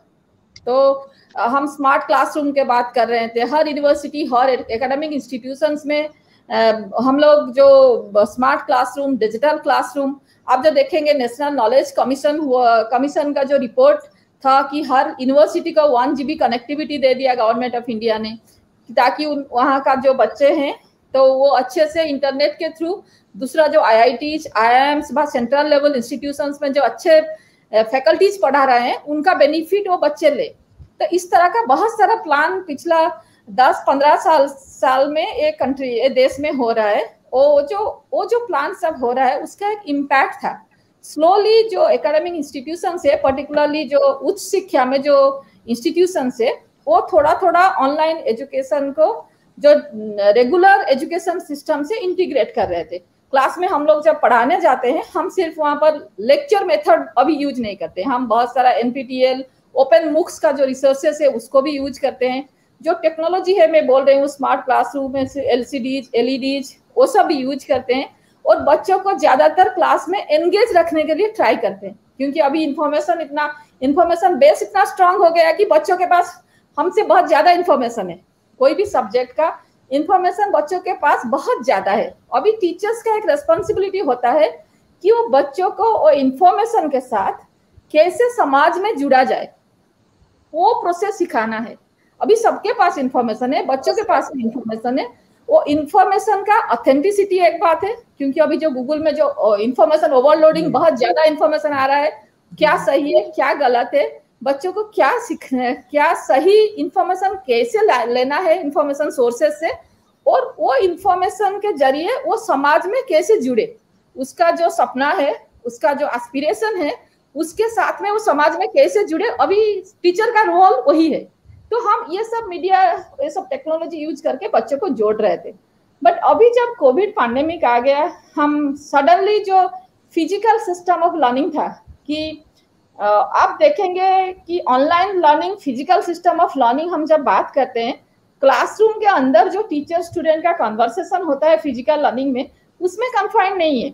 वो जो कन्वर्सेशन में मेरा जितना एक्सपीरियंस है, 15 to 20% लर्निंग हैपेंस, जितना भी स्टडीज अभी हुआ है, कि क्लासरूम के अंदर टीचर स्टूडेंट का अंदर जो कन्वर्सेशन होता है उसमें 15 से 20% लर्निंग होता है, और जो 80% to 80% learning happens with the peers, जो उनका साथी है, वो जो पीयर्स के साथ इंटरैक्शन है, कैंपस में इंटरैक्शन है, वो डिफरेंट रिसोर्सेस पढ़ते हैं बच्चे, उसमें और 80% लर्निंग होता है। हम जब एजुकेशन का बेसिक ऑब्जेक्टिव देखेंगे कि वर्ल्ड में एजुकेशन कैसा चलता है, जो कैंपसेस जो बिल्डअप हुआ है 200 साल, 300 साल या 50 साल, 60 साल में जो कैंपसेस बिल्डअप हुआ है, उसका एक बेसिक ऑब्जेक्टिव है, वो कैंपस साइंटिफिकली बिल्डअप हुआ है एजुकेशन के लिए, जहां पर जो समाज और जो मानव, जैसे कि ह्यूमन बींग्स, और जो नॉलेज एंड पर्यावरण, एनवायरनमेंट, उसको साइंटिफिकली कनेक्ट करके पढ़ाई किया जाता है। जो बच्चे कैंपस में आते हैं वो इंफॉर्मेशन जानते हैं, वो इंफॉर्मेशन को वो कहाँ पर अप्लाई करेंगे, समाज में अप्लाई करेंगे। तो उनके पास कुछ लोग रहते हैं, उनका स्टूडेंट्स रहते हैं, फैकल्टीज रहते हैं, और कोई लोग उनका आसपास रहते हैं, वो उनका नॉलेज उनके साथ डिस्कशन करके वहां पर थोड़ा अपने आप अप्लाई करके उसको कॉन्फिडेंस बिल्डअप होता है कि मैं जो पढ़ाई किया है वो ठीक है, वो अच्छा है, and this is the process to apply the knowledge. वो सिर्फ सुनने के लिए नहीं होता है, it's not only transfer of information to the next generation, उसका एप्लीकेशन, उसका ऑथेंटिकेशन, वो सब भी होता है कैंपस में। बट ऑनलाइन एजुकेशन में आज तक हमारे पास जो टेक्नोलॉजी है it's mostly information based. Of course कुछ कुछ एंगेजमेंट का टूल्स अभी आया है, बट अभी का जो जनरेशन का टीचर्स है और स्टूडेंट्स है वो उसमें शुरू से इतना इन्वॉल्व नहीं है। हम अभी सब हायर एजुकेशन इंस्टीट्यूशन में ब्लेंडेड लर्निंग के लिए जा रहे थे, हम लोग ब्लेंडेड लर्निंग की बात कर रहे थे, हम 70-80% फिजिकल करते थे और मूडल, मोक्स, सब ये सब रिसोर्सेज यूज करते थे इवैल्यूएशन के लिए, रेफरेंस के लिए, वो भी बच्चे उसको फॉलो कर रहे थे। बट इट वाज नॉट 100%, जितना जहां पर जरूरी है वो हो रहा था।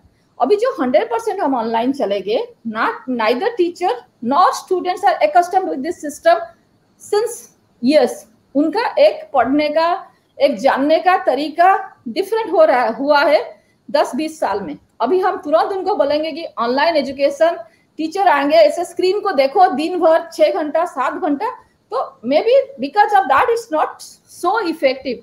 मुझे याद है कि शुरू में हम जब May 17 में ऑनलाइन क्लास शुरू किए, स्टूडेंट्स आर सो हैप्पी। वो बोल रहे थे कि अभी हमको क्लासरूम में इतना टाइम बैठना नहीं पड़ेगा मैम, हम लोग जब भी चाहेंगे वो जो रिकॉर्डिंग आप भेज रहे हैं हम उसको भी रेफरेंस में ले सकते हैं। They are very happy with that. But 1 महीना 2 महीने के बाद हम देखें वो बच्चे भी उसमें फेड अप हो गए, क्योंकि स्क्रीन टाइम बहुत ज्यादा हो रहा है। वो जो स्क्रीन टाइम ज्यादा हो रहा है, आप देखेंगे फिजिकल इंटरेक्शन में कोई भी प्रॉब्लम जो 5 मिनट 10 मिनट में सॉल्व हो रहा था, अभी ये आधा घंटा 1 घंटा ले रहा है। एक बच्चे के बाद एक के बाद एक कोई भी प्रॉब्लम सॉल्व करो तो बहुत ज्यादा टाइम भी कंज्यूम कर रहा है। तो सबके अभी जब टेक्नोलॉजी हमारे पास जो है वो फिजिकल एजुकेशन का सब्स्टिट्यूट होने के लिए इट्स नॉट सफिशिएंट। हम अभी जो देखें, जो अभी टेक्नोलॉजी हमारे पास है, हम जब कंटिन्यूड एजुकेशन देखेंगे, बच्चे जो लोग काम कर रहे हैं उनके पास एक्सपीरियंस है, जो जानते हैं कि काम कैसे करना है, और उसका थोड़ा इंक्रीमेंटल एडिशन के लिए उनको एक डिग्री चाहिए, सर्टिफिकेट चाहिए, उसके लिए हम अभी ऑनलाइन टूल्स जो अवेलेबल है आज तक इन दिस ग्लोब उसको यूज कर सकते हैं। May be after 5 years we'll be getting some other mechanism to engage the students more judiciously, more effectively. तब हो सकता है कि online education can take, but I am not confident about that, because being a person from organizational behavior and management, मुझे लगता है कि physical presence is having different type of impact in the minds of the people. आपका gesture, आपका posture, in the way you carry yourself, in the way you communicate, it matters a lot for the students and also for the peers. It makes the difference. Colonel साहब, आप madam की जी, मैं इसमें एक छोटा सा anecdote देना चाहूंगा। जी दीजिए ना। मैं जब ट्रेनिंग के लिए गया था फौज में 77 में, तो मुझे स्विमिंग नहीं आती थी, I was a non swimmer. लेकिन आर्मी में riding, swimming, driving is compulsory. तो मेरे जैसे जो नॉन स्विमर थे, हमने कहा भाई हमें तो स्विमिंग सिखाई जाएगी, कोई उस्ताद हमें बताएगा कि हाथ कैसे चलाना है, पैर कैसे चलाना है, और हम एकाएक एक दिन स्विम करने लग जाएंगे। तो हम बड़े खुश थे कि चलो कोई सिखाएगा हमें। लेकिन to our horror, what happened? We were 4 of us, non-swimmers. We were taken to the diving end, where the depth of water is 10 meters. And we were just thrown inside the diving end. And our ustad was standing with a bamboo on the sides. Whenever, after drinking water, after hitting your water here and there, you want to catch corner को कहीं पकड़े तो वो डंडे से मार के फिर धकेल देता था मैं पानी के अंदर। और जब तक कि हमने हाथ पैर मार करके फ्लोट करना, वो पानी पी ले तो बाहर निकाल के पेट दबा के फिर पानी निकाल दे और फिर फेंक दे। उसके बाद स्थिति ये हुई कि जो हम लोगों का रेस्ट आवर होता था शाम में, उस वक्त में भी आकर के मैं सबसे पहले कहा यार पानी नहीं पीना है, इसलिए सबसे पहले चाहे किसी भी तरह से फ्लोट करना सीख लो, स्विमिंग करना सीख लो, जिससे नहीं तो ये जान पे बन जाएगी, क्योंकि बिना स्विमिंग किए तो हम पास हो ही नहीं सकते, और ये हमें जिंदा नहीं छोड़ेंगे जब तक स्विमिंग हम सीखेंगे नहीं। मैं समझता हूं, I am using, might be using A extreme word, ये जहां तक एजुकेशन सिस्टम का सवाल है, मैं समझता हूं ये पैंडेमिक एक वरदान के तौर पर आई है। देखिए, evolution of education system was going towards a global learning, और ग्लोबल लर्निंग में that was the end product where everyone was aspiring for. चाहे वो टीचर हो, चाहे वो इंस्टीट्यूशन हो, चाहे वो स्टूडेंट हो, चाहे वो सोसाइटी हो, हर एक कोई ग्लोबल लेवल पे ऑपरेट करना चाहता था। That was the ultimate aim. Transparency ऐसी हो कि ग्लोबल लेवल पे रियल टाइम में हम लोग पढ़ सके, सब जानकारी मेरे पास हो, हम इंटरेक्ट कर सके, हमारे पीयर्स ग्लोबल लेवल पे हो, हमारे टीचर्स ग्लोबल लेवल पे हो, ग्लोबल लेवल पे जो जानकारी अवेलेबल है वो हमारे पास होनी चाहिए। अब इसके लिए जो मैडम ने सही कहा कि ना हम तैयार थे एज ए टीचर, ना एज ए एजुकेशनल एडमिनिस्ट्रेटर, ना टीचर तैयार है, ना स्टूडेंट तैयार है, लेकिन ये रिक्वायरमेंट थी, सबका सपना था। पाठक साहब एक पुराने टीचर हैं, यशस्वी टीचर हैं, ये भी मानेंगे कि ये एक सबका सपना था, सब एम कर रहे थे उसकी तरफ, लेकिन कहते थे होगा, जब होगा तब होगा। मैडम ने अभी कहा 5 साल लगेगा, 10 साल लगेगा टूल बनने में, तैयारी होने में, लेकिन आज इस पैंडेमिक ने हमें फोर्स कर दिया है। आज मेरी 6 साल की जो ग्रैंड डॉटर है वो भी अब लैपटॉप को ऑपरेट करना जानती है, और मैं स्ट्रगल कर सकता था लेकिन वो एकदम स्ट्रगल नहीं करती है, अपने क्लासेस पूरे 1 साल से कर रही है। ये इस पैंडेमिक ने सिखाया है। कल जब वो ग्लोबल स्टूडेंट के तौर पे बड़ा होकर के ग्लोबल लेवल पे काम करना चाहेगी तो उसके लिए कोई लैटिन नहीं होगा। आज एक हम लोग जो आज के स्टूडेंट हैं और जो आज के टीचर हैं, हमको फोर्स किया जाए, इस पैंडेमिक ने हमें फोर्स कर दिया है कि जो हम आज से 25 साल बाद सोच रहे थे हम अचीव करेंगे, वो हमको आज अचीव करना पड़ेगा। हम लोगों को इस स्विमिंग पूल के अंदर फेंक दिया गया है।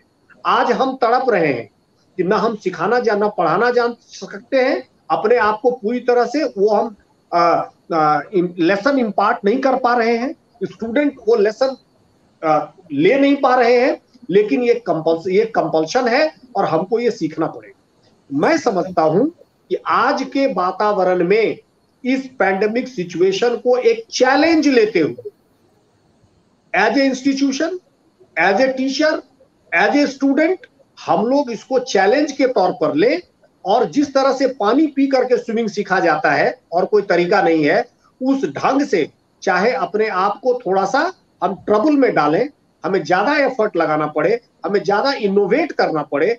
जो 10 साल में इनोवेट करते वो 2 साल में करेंगे। आप समझिए, हमारा देश पीपीई के टोटल एक्सपोर्ट इंपोर्ट करता था और 2 महीने के बाद हमने एक्सपोर्ट करना शुरू कर दिया। तो हमारे अंदर वो कैपेबिलिटी है, हमारे अंदर वो रेजिलियंस है, इनोवेटिवनेस है, वो टेनासिटी है।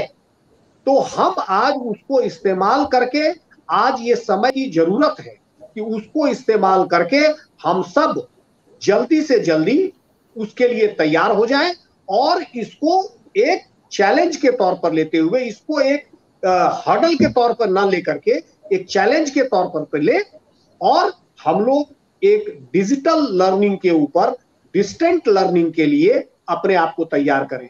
चाहे वो टीचिंग मेथड में हो, चाहे वो लर्निंग मेथड में हो, चाहे वो सिलेबस बनाने में हो, चाहे वो सॉफ्टवेयर बनाने में हो, हम लोग इसके लिए तैयार करें। और जहां तक मैं एक सजेशन दूंगा, सरकार को आज चाहिए, देखिए इसके लिए बेसिक इंफ्रास्ट्रक्चर जो चाहिए, 2 चाहिए, connectivity and availability of resources at the grass root level. चाहे वो टीचर हो, चाहे वो किसान का बच्चा जो छोटे से एफिलिएटेड कॉलेज में जो स्टूडेंट पढ़ रहा है वो हो। आज आप देखिए, आज सबको सरकार इतना हायर एजुकेशन पे खर्च कर रही है। मेरी ये इच्छा है और मेरा ये सुझाव है कि कम से कम एक स्टूडेंट को जैसे ही वो क्लास 9th या 10th में आता है, सरकार एक लैपटॉप दे दे उसको, और हर जगह पे आज कनेक्टिविटी हो जाए। 2 चीज इंश्योर कर सरकार की तरफ से, मैं समझता हूं ये 2 चीजें हैं जो सरकार को करनी चाहिए। और उसके बाद we teachers, educational administrators and students, I am sure we have to learn in the way swimming is suppose to be learn. हम लोग उसके बाद सीखेंगे और हम लोगों को सीखना पड़ेगा। और आई am sure everyone learns how to swim in the swimming pool, so everyone will learn, the teacher will learn, the student will learn, we as an institutional administrator will learn how to get into, how to evolve ourselves racing against the time। Doctor Pathak, आप इस पे क्या कहेंगे? इस पे मेरा एक छोटा सा संशोधन है। जो कर्नल सिंह ने कहा कि स्विमिंग पूल में पानी में फेंक दिया, मगर यहाँ तो बिना पानी के आपको स्विमिंग सीखना है ना, ये समस्या है। इसको सिंह साहब ने इलेबोरेट नहीं किया, क्योंकि जो बात हुई इम्पैक्ट की, अभी आप कितना भी ऑनलाइन कर लीजिए, लेकिन रोटी तो डाउनलोड नहीं होगा ना। Amazon जितना भी कर ले, आदमी ही लेके आएगा ना कुरियर। तो ये समस्या हुई। तो वो जो बात हुई इम्पैक्ट की, वो इम्पैक्ट ऑफ दैट लर्निंग, उसी का परिणाम हम देख रहे हैं कि there is so much of information. हो क्या रहा है आप देख लीजिए, बाजार में कोविड के इलाज में कोई रेमडेसिविर के लिए बोलता है, डॉक्टर को बोलता है रेमडेसिविर लगा दो, कोई बोलता है इन्वर्मेक्टिन लगा दो, और किसी को मालूम नहीं कि इलाज क्या है। तो वो जो इम्पैक्ट की बात हुई, तो that impact is difficult to achieve by online mode. आज भी जितने स्टडीज हो रहे हैं, जितने रिसर्चेज हो रहे हैं, वो बोलते हैं कि 20% ऑफ लर्निंग हो रही है, 80% लर्निंग नहीं हो रही है। तो अब हम लोग या तो फिर एक मिनट, या तो हम लोग पुराने मॉडल की तरफ चले। दो मॉडल होता है लर्निंग का, देखिए, एक तो स्वाध्याय का मॉडल होता है और एक ट्रेनर ड्रिवन मॉडल होता है। हमारे पास दोनों मॉडल है। अर्जुन को द्रोणाचार्य ने सिखाया, बढ़िया आर्चर बना, लेकिन एकलव्य खुद से मूर्ति बना के सीखा, वो भी इक्वली गुड आर्चर बना। तो ये बात नहीं है, लेकिन स्वाध्याय कितने लोग उस लेवल तक कर पाए, क्योंकि फिर इंडिविजुअल डिफरेंसेस का रोल बहुत बढ़ जाएगा, और वो that is going to bring about a what you call inequity in the whole system. ये समस्या आज भी जो एक्सेस टू इंफॉर्मेशन है, एक्सेस टू, आपने कॉम्पिटेंस की बात, ये कनेक्टिविटी की बात कही, मैं उसमें 5 C जोड़ता हूं। एक, कनेक्टिविटी तो चाहिए, कनेक्शन भी चाहिए। इंटरनेट आज तो वी आर फॉर्चुनेट, नहीं तो एक एक प्रोग्राम में 10 दफा भागता है इंटरनेट। तो कनेक्शन चाहिए हमको, कनेक्टिविटी चाहिए, कॉम्पिटेंस चाहिए। हर आदमी इक्वली कॉम्पिटेंट नहीं होगा इन हैंडलिंग दी गैजेट्स। और उसके बाद चौथी चीज है कि कंसर्न चाहिए कि कौन कितना सिखा पाएगा। और 5वां जो सवाल है वो है कल्पेबिलिटी का, अगर हम नहीं सीख पाए तो दोषी कौन होगा। ये सारी चीजें, तो एक बड़ा व्यापक विषय है। मेरा क्या कहना है सर इस मामले में, मैंने एक शब्द इस्तेमाल किया, इवोल्यूशन। एजुकेशन सिस्टम को इवॉल्व करना है। इसमें कुछ लेवल जो है, एक आध जनरेशन कैजुअलिटी हो जाएगा, वो हाफ बेक्ड रह जाएंगे। मेरा वही कहना है, एक आध जनरेशन हाफ बेक्ड रह जाएगा। कुछ बेक्ड जो रोटियां हैं वो कच्ची पकी होंगी, कुछ कच्चा रह जाएगा, कुछ ज्यादा पक जाएगा। इसमें प्रोसेस होगा। इवोल्यूशन में तो जो ट्रांजिएंट फेज होता है, इसमें कुछ कैजुअलिटी होती है, लेकिन यदि समय की मांग यह है कि एक ग्लोबल लर्निंग की तरफ हम लोगों को जाना है, dinosaur has to extinct. Dinosaur got extincted because they couldn't evolve. जब आने वाले समय की मांग है ग्लोबल लर्निंग, और नहीं, उस तरफ हमको जाना है। आपको क्या लगता है कि कोरोना परमानेंट चलने वाला है क्या? सर, कोरोना चले ना चले, लेकिन ग्लोबल लर्निंग की तरफ जाना है। कम बैक, सी 1720, 1820, 1920, 2020, हर 100 साल में इतना बड़ा पैंडेमिक आता है and we go back to normal. लेकिन सवाल वो नहीं, सवाल ये है कि जो लर्निंग होती है ना, उसके लिए वर्चुअल के साथ साथ फिजिकल का बड़ा जरूरत होता है। ये यू कैनॉट डिनाई दैट। जितने भी रिसर्चेस हुए हैं अभी भी, and including people from Harvard, जहां टेक्नोलॉजी बहुत डेवलप है, वो भी ये सवाल उठाते हैं कि इंडिविजुअल डिफरेंसेस का बहुत बड़ा रोल हो जाएगा, जो हम क्लासरूम में कम करने की कोशिश करते हैं।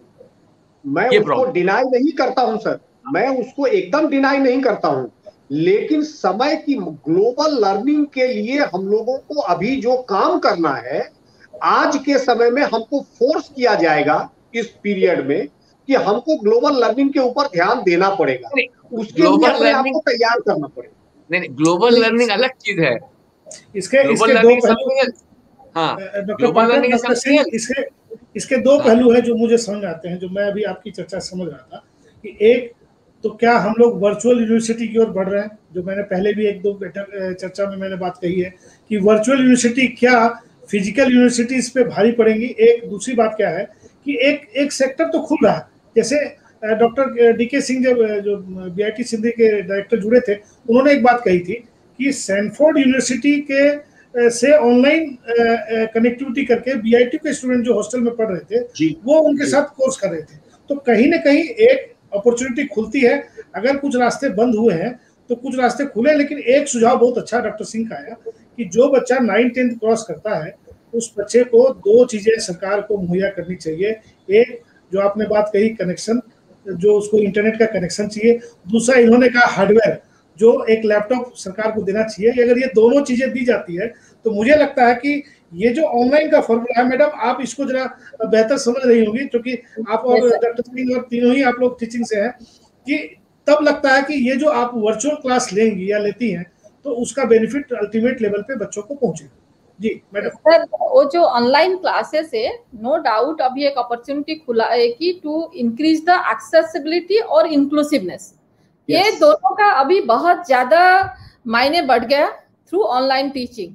बट हम अभी जब टीचिंग के बाद बोल रहे हैं, मैं जो थोड़ी देर पहले बोल रही थी, वो जो एक्सपीरियंशियल लर्निंग बोलते हैं, वो ऑनलाइन टीचिंग के थ्रू अभी हमारे पास वो टूल्स नहीं है कि वो हम एक्सपीरियंशियल लर्निंग कर सके। और सेकंड बात है कि इम्पैक्ट, हम जो सर अभी बोल रहे थे, प्रोफेसर पाठक बोल रहे थे कि 20% लर्निंग होता है ऑनलाइन में। मैं जो बोल रही थी कि क्लासरूम में 15 to 20% लर्निंग आ रहे हैं, तो ऑनलाइन टीचिंग में हम क्लासरूम में जो इंफॉर्मेशन ट्रांसफर करते हैं कभी कभी लेक्चर मेथड के थ्रू, वो लेक्चर मेथड में हम लोग ऑनलाइन में पढ़ा रहे हैं। बट हम जब देखते हैं कि medical science, nursing science, dental science, technology, ये सब जो प्रोफेशनल एजुकेशन है, उसका जो एक्सपीरियंशियल लर्निंग जो उनका लिए जरूरत है, वो ऑनलाइन में होना बहुत डिफिकल्ट है। या कभी होगा तो हमारे पास अभी वो टेक्नोलॉजी अवेलेबल नहीं है, या हम अभी मानसिक स्तर से प्रिपेयर्ड नहीं है कि हम उसको अडॉप्ट कर सके। दोनों ही हमारे पास नहीं है। मैं इसीलिए बोली कि अभी हम जो ऑनलाइन, आप जो बोल रहे हैं कि वर्चुअल यूनिवर्सिटी जा रहे हैं, उसका प्लेस लेगा। मैं सोच रही हूँ कि वर्चुअल यूनिवर्सिटीज ऑनलाइन क्लासेस अभी 20 साल से है, मुख्य कोर्सेस वो 20 साल से एग्जिस्टिंग है और बच्चे भी उसमें इन्वॉल्व है। सपोज मेरे यूनिवर्सिटी और कोई भी यूनिवर्सिटी का बच्चे 5%, 10%, 2%, 1% कोर्सेस ऑनलाइन मुख से लेते हैं। सपोज जो एक बेसिक कोर्स पढ़े, सपोज एआई का वो बेसिक कोर्स पढ़े, वो एक एडवांस सर्टिफिकेशन करना चाहते हैं, they are going for online courses और उसमें से वो सर्टिफिकेशन ला रहे हैं।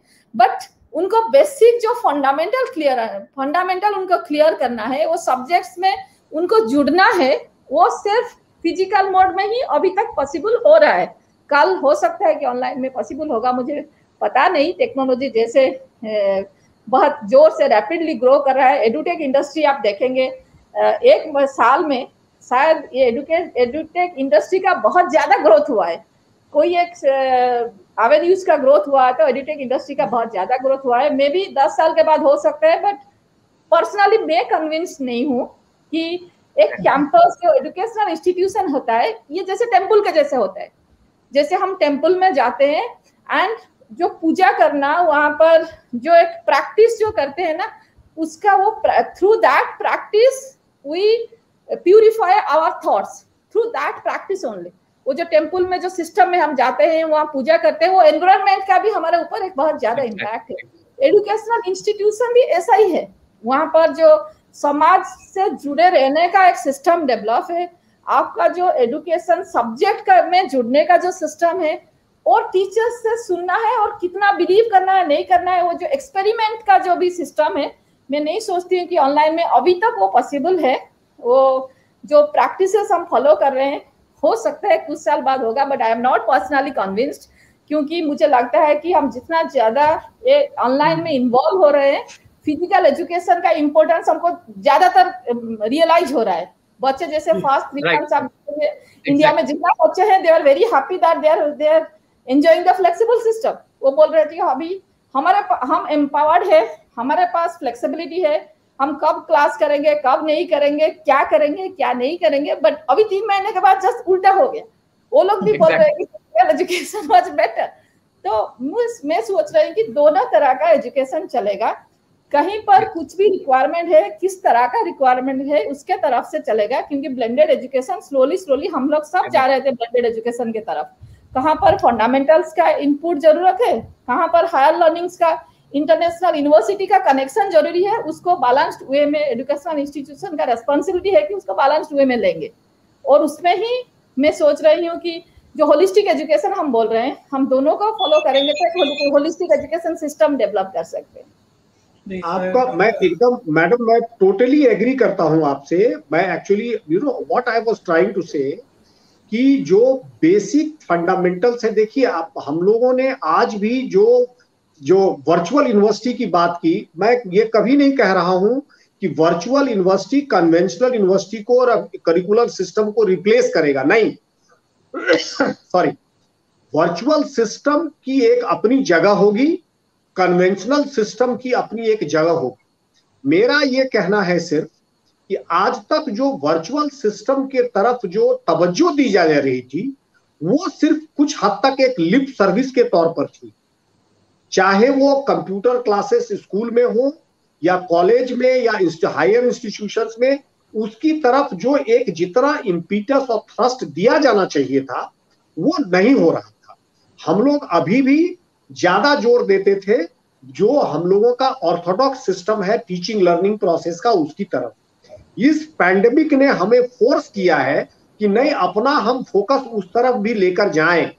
When the situation normalises, what I am trying to say कि जो कन्वेंशनल सिस्टम है, जो फंडामेंटल्स हैं, जो स्किल बेस्ड लर्निंग है, वो तो फिजिकल कांटेक्ट से ही एक दूसरे को इंपार्ट किया जा सकेगा, और लेकिन उसके बाद जो एक ग्लोबल ट्रांसपेरेंसी होगी, inter university inter institutional transparency होगी, वो रियल टाइम में स्टूडेंट जब उसको लेगा तो उसकी एक होलसम पढ़ाई हो पाए, मेरा ये कहना है।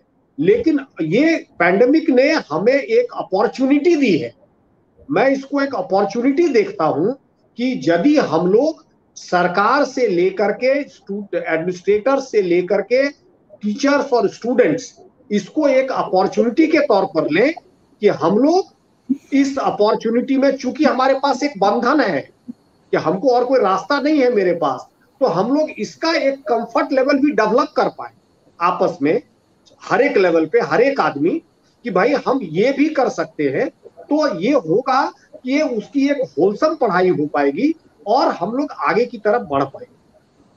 मैडम ये तो जी बोलिए। मैं इसमें एक पुरानी कहानी बताना चाहता हूं कि ये अपॉर्चुनिटी नहीं है, it is a compulsion, it is the only option left. इसको आप जिस तरह से घुमा फिरा के जितना भी बोल लीजिए। एक बार क्या हुआ कि एक पुल पे ना एक आदमी जा रहा था, है, तो तब तक क्या हुआ कि एक लड़का कोई गिर गया नदी में और भीड़ लग गई तो उसका एक आदमी कूदा और लड़के को बचा के ले आया। तो लोगों ने उसको बहुत तारीफ की कि भाई आप तो बहुत बड़ा काम किए। बोला पहले हमको धक्का कौन दिया ये बताओ। माय पॉइंट, समझे कि नहीं? ये compulsion, it's not an opportunity, we didn't have any other option. Sir मैं सिपाही हूं ना, मैं हर चीज में एक अपॉर्चुनिटी ढूंढता हूँ। वही बात, मैं इसको अपॉर्चुनिटी मानता हूँ कि भाई हमारे पास ये, यदि आप इसको अपॉर्चुनिटी कहेंगे तो degree of involvement with degree of enthusiasm will be more, that is the enthusiasm तो है, इन्वॉल्वमेंट जो है ना वो फिजिकल में ज्यादा आएगा। वही हमारा, we come to the point, involvement, वो इन्वॉल्वमेंट इसमें नहीं है। ये वर्चुअल वाली बात जो हम लोगों ने छेड़ी है, ये 5G तक इंतजार लगता है हम लोगों को करना पड़ेगा। तो 5G आएगा तब कुछ और आगे बातें बढ़ेंगी। कर्नल सिंह, आप 2010 से IIT ISM से जुड़े और 2019 से विनोद बिहारी महतो कोलांचल यूनिवर्सिटी से जुड़े, जो कि हम लोग का एक सपना था धनबाद यूनिवर्सिटी बने, और आप उसके शुरू से रजिस्ट्रार हैं और आप दोनों स्कूलों यूनिवर्सिटी का संचालन बेहतर तरीके से देख रहे हैं। तो IIT ISM तो एक ग्लोबल ब्रांड है, एक पूरे विश्व में उसका एक अलग स्थान है।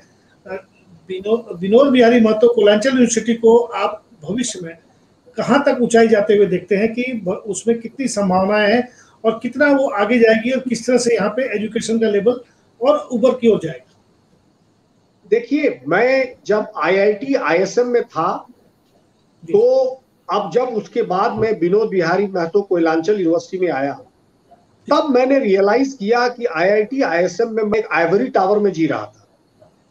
वहां पर वो एक प्रिविलेज्ड इंस्टीट्यूशन है, वहां के स्टूडेंट्स प्रिविलेज्ड हैं, हमारे प्रोफेसर पाठक साहब जैसे टीचर्स प्रिविलेज्ड हैं वहां पे। सो वो सब के सब वो प्रिविलेज्ड इंस्टीट्यूशन है और स्टूडेंट्स भी प्रिविलेज्ड हैं। जब मैं विनोद बिहारी महतो कोयलांचल विश्वविद्यालय में आया तो मुझे ग्राउंड रियलिटी का पता चला कि जमीनी स्तर पर, एकदम धरातल पर विद्यार्थी कहाँ है, टीचर कहाँ है, इंस्टीट्यूशंस कहाँ है। और जब इसको देखने के बाद हमें लगा कि अब इसमें किस किस चीजों को करने की जरूरत है और गुंजाइश क्या है। देखिए, मैं जब इस विश्वविद्यालय को देखता हूं, इसकी संभावनाओं को जब मैं देखता हूं, और जब मैंने यहां बच्चों से इंटरेक्शन मेरा हुआ, तो राजीव जी, मैं तहे दिल से कहता हूं, मैंने देखा कि असीम संभावनाएं हैं। बच्चों के अंदर एक पैशन है, बच्चे कुछ करना चाहते हैं, उनको रास्तों का पता नहीं है, उनको कोई गाइड करने वाला नहीं है। वो एक कॉम्प्लेक्स से सफर करते हैं,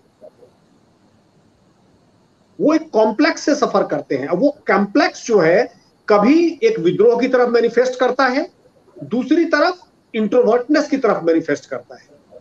बहुत जो बहुत फॉर्चुनेट बच्चे हैं, वो एक सही डायरेक्शन पा करके यदि उनको सही मौका मिल जाता है तो वो आगे बढ़ पाते हैं। मैं समझता हूं इन बच्चों को यदि सही ढंग से हार्नेस किया जाए, टीचर्स को सही प्रोत्साहन मिले, टीचर्स को सही गाइडेंस मिले, तो इनकी संभावनाएं अपार हैं। दूसरी चीज, यहां पर जो हम लोगों ने शुरू किया है कि जो यहां की रिक्वायरमेंट के मुताबिक जो हम लोगों ने कोर्सेस शुरू किए हैं, जो कि बच्चों को आगे एक स्किल बेस्ड की तरफ, उनके अपॉर्चुनिटीज की तरफ, आज की जो संभावनाएं हैं उनकी रोजगार की, उनको इनरिच करने की, वो एक बहुत ही सही कदम है। और उस दिशा में हम लोग काफी कोर्सेज शुरू किया है हम लोगों ने, और उस दिशा में हम लोग कर रहे हैं। मैं समझता हूं कि इनका फ्यूचर बहुत ब्राइट है। सही गाइडेंस, सही डायरेक्शन, सही अवेलेबिलिटी ऑफ रिसोर्सेस यदि इनको मिलता रहेगा तो हमारी यूनिवर्सिटी काफी आगे जाएगी। कोयलांचल की जो अपनी संभावनाएं, अपनी समस्याएं हैं, अपनी अपॉर्चुनिटीज हैं, इनके जो प्लेस स्पेसिफिक रिक्वायरमेंट है, उसकी तरफ हम लोग काम करने की कोशिश कर रहे हैं, जिससे कि एक यूनिवर्सिटी का लोकल लेवल पे एक तर्कसंगत साबित हो सके। जी, एक मेरा प्रश्न है कि जैसे अन्य राज्यों में इंजीनियरिंग कॉलेज और काफ़ी MBA की कॉलेजेस होती हैं, BBA की क्लासेस के लिए अलग अलग कॉलेज, मैंने हर स्ट्रीम के लिए अलग अलग सेक्टर डेवलप किए हैं। ये जो विनोद बिहारी महतो यूनिवर्सिटी के आप रजिस्ट्रार हैं, आप कैसे देखते हैं कि यहाँ पर यूनिवर्सिटी खुलने के बाद कितनी प्राइवेट कॉलेजेस की संभावनाएं बनती हैं और अभी तक किस किस तरह के कदम उठाए गए? इस मामले में जो BBA, BCA, फाइन आर्ट, इन सब जो लोकल लैंग्वेजेस हैं, खोटा, संथाली, इन सब चीजों के डिपार्टमेंट्स खुल गए हैं। इनके सब की पढ़ाइयां हो रही हैं। यहाँ के बच्चों का जो कम्युनिकेशन स्किल, यहाँ पर स्पेसिफिक कोर्सेस हमारे यहाँ जो कम्युनिकेशन स्किल के ऊपर है, इन सब चीजों के ऊपर हम लोगों के यहाँ स्पेसिफिक कोर्सेस खुले हैं और उसके ऊपर अलग से पढ़ाई हो रही है। इसके सर्टिफिकेट कोर्सेस, डिप्लोमा कोर्सेस हम लोग के यहाँ चल रहे हैं, जो हम लोगों ने शुरू किया है। तो कितनी इंजीनियरिंग कॉलेज और धनबाद में खुलने की संभावना है, धनबाद के आसपास? देखिए, इंजीनियरिंग कॉलेज खोलना बड़ा आसान है, मैं समझता हूं, लेकिन उसको एक क्वालिटी के दर्जे तक ले करके जाना, इस मामले में एग्जाम्पल मैडम समंता मैडम जो है, इनकी जो यूनिवर्सिटी है वो एक एग्जाम्पल है। मैंने उस यूनिवर्सिटी को जा करके, समंता साहब ने मुझे इनवाइट किया था, मैंने जाके पूरी यूनिवर्सिटी को देखा है, किस तरह से उन्होंने ऑर्गेनाइज किया है, क्या पैशन है उनका, और किस तरह से वो इंस्टीट्यूट काम कर रहा है, उस तरह यदि हम लोग काम कर सकें, उस तरह से देखिए, सिर्फ इंफ्रास्ट्रक्चर खड़ा कर देने से इंस्टीट्यूशन नहीं बनता है। आपको टीचर्स चाहिए, एडमिनिस्ट्रेटर्स चाहिए, और इन सब चीजों के लिए जब वैसा कमिटेड कुछ हो तभी ये बन सकता है। सिर्फ इंजीनियरिंग कॉलेज खड़ा कर देने से, या फॉर दैट मैटर एक नॉर्मल डिग्री कॉलेज खड़ा कर देने से, मैं समझता हूं कि आप बच्चों को गुमराह करते हैं। बच्चे एक स्यूडो फीलिंग के अंदर इंजीनियर बन जाते हैं या ग्रेजुएट हो जाते हैं, लेकिन वो परफॉर्म नहीं कर पाते हैं। जितना उनको इनरिचमेंट होना चाहिए नॉलेज का, वो नहीं हो पाता है, वो नहीं होता। कर्नल सिंह, एक क्वेश्चन और है। धनबाद से 12 के बाद बड़ी संख्या में बच्चे धनबाद के बाहर पढ़ने चले जाते हैं, धनबाद के आसपास के जिलों से। अभी तक धनबाद में वैसी व्यवस्था क्यों नहीं बन पाई है, जबकि बीआईटी और आईआईटी, चूंकि बीआईटी और आईआईटी तो एंट्रेंस के एग्जाम से आते हैं, धनबाद में का कोई कोटा उसमें नहीं है। केवल हमारे लिए कोयलांचल यूनिवर्सिटी है। ये कोयलांचल यूनिवर्सिटी के होने के बाद पढ़ाई के स्तर में अभी तक वैसा सुधार देखने को नहीं मिला है जो सुधार देखने को मिलना चाहिए। जैसे कि 12 के बाद जो बड़ी संख्या में बच्चे बाहर जा रहे हैं, एक बहुत बड़ा अमाउंट हर साल बाहर के राज्यों में खर्च होता है, जिसमें मैडम के स्टेट में भी हमारे काफी बच्चे पढ़ते हैं। इनके कॉलेज के भी मुझे 2-3 बच्चों ने आज कांटेक्ट किया था कि आज मैडम आ रही हैं, उन्होंने मुझे स्पेसिफिकली पूछा इस प्रश्न को। तो क्या झारखंड में ये संभावना नजर नहीं आ रही है क्या, या धनबाद या आसपास में ऐसा कोई माहौल नहीं बन रहा है कि यहाँ पे ऐसे कॉलेज स्कूलें या ऐसी संभावनाएं डेवलप हो जहाँ फैकल्टीज अच्छे हो, जहाँ पे इंफ्रास्ट्रक्चर अच्छा हो? जी देखिए, दो चीजें हैं। स्टूडेंट का 2 लेवल हो जाता है 12th के पास करने के बाद। एक लेवल हो जाता है जो स्किल लर्निंग की तरफ जाता है, और दूसरा लेवल हो जाता है जो हायर लर्निंग की तरफ जाता है। दोनों की संभावनाएं हैं, दोनों की संभावनाएं हैं, संभावनाएं अपार हैं। हम लोगों का जहां तक स्किल बेस्ड लर्निंग को, स्किल की तरफ जाने वाला सवाल है, हम लोग उसकी तरफ यूनिवर्सिटी लेवल पे बढ़ रहे हैं। हम लोगों ने काफी स्किल बेस्ड कोर्सेस बनाने का प्रोस्पेक्टिव प्लान बनाया हुआ है। हमारी जैसे ही यूनिवर्सिटी बन के तैयार हो जाएगी, जो प्रेजेंट कैंपस है हमारा जिसको आप देख रहे हैं, वो हम लोग बेसिकली डेडिकेट करेंगे स्किल लर्निंग के लिए, जहां पे सिर्फ स्किल बेस्ड कोर्सेस ही हम लोग चलाएंगे, अदर देन द नॉर्मल जो डिग्री कॉलेजेस हैं उसके अलावा। तो स्किल बेस्ड की तरफ हम लोग लेकर जाएंगे। जहां तक हायर लर्निंग का सवाल है, ये हमारे स्कोप से बाहर हो जाता है, ये गवर्नमेंट के लेवल पे हो जाता है। और government I am sure must be planning कि higher level of learning with, again with a caveat I am saying, higher level of institution with a higher level of teacher, higher level of availability of laboratories, higher level of interactiveness, ये सब होना जरूरी है, तभी वो level of learning होगा। आज जो आप कह रहे हैं कि 12वीं के बच्चे बाहर चले जाते हैं, क्यों जाते हैं? इसलिए जाते हैं कि आज मान लीजिए हमारे पास जो इंजीनियरिंग कॉलेजेस 2-3 छोड़ करके जो प्राइवेट सेक्टर में बीआईटी मेसरा है उसको ले करके, बाकी हमारे पास उस लेवल का इंस्टीट्यूशन नहीं है।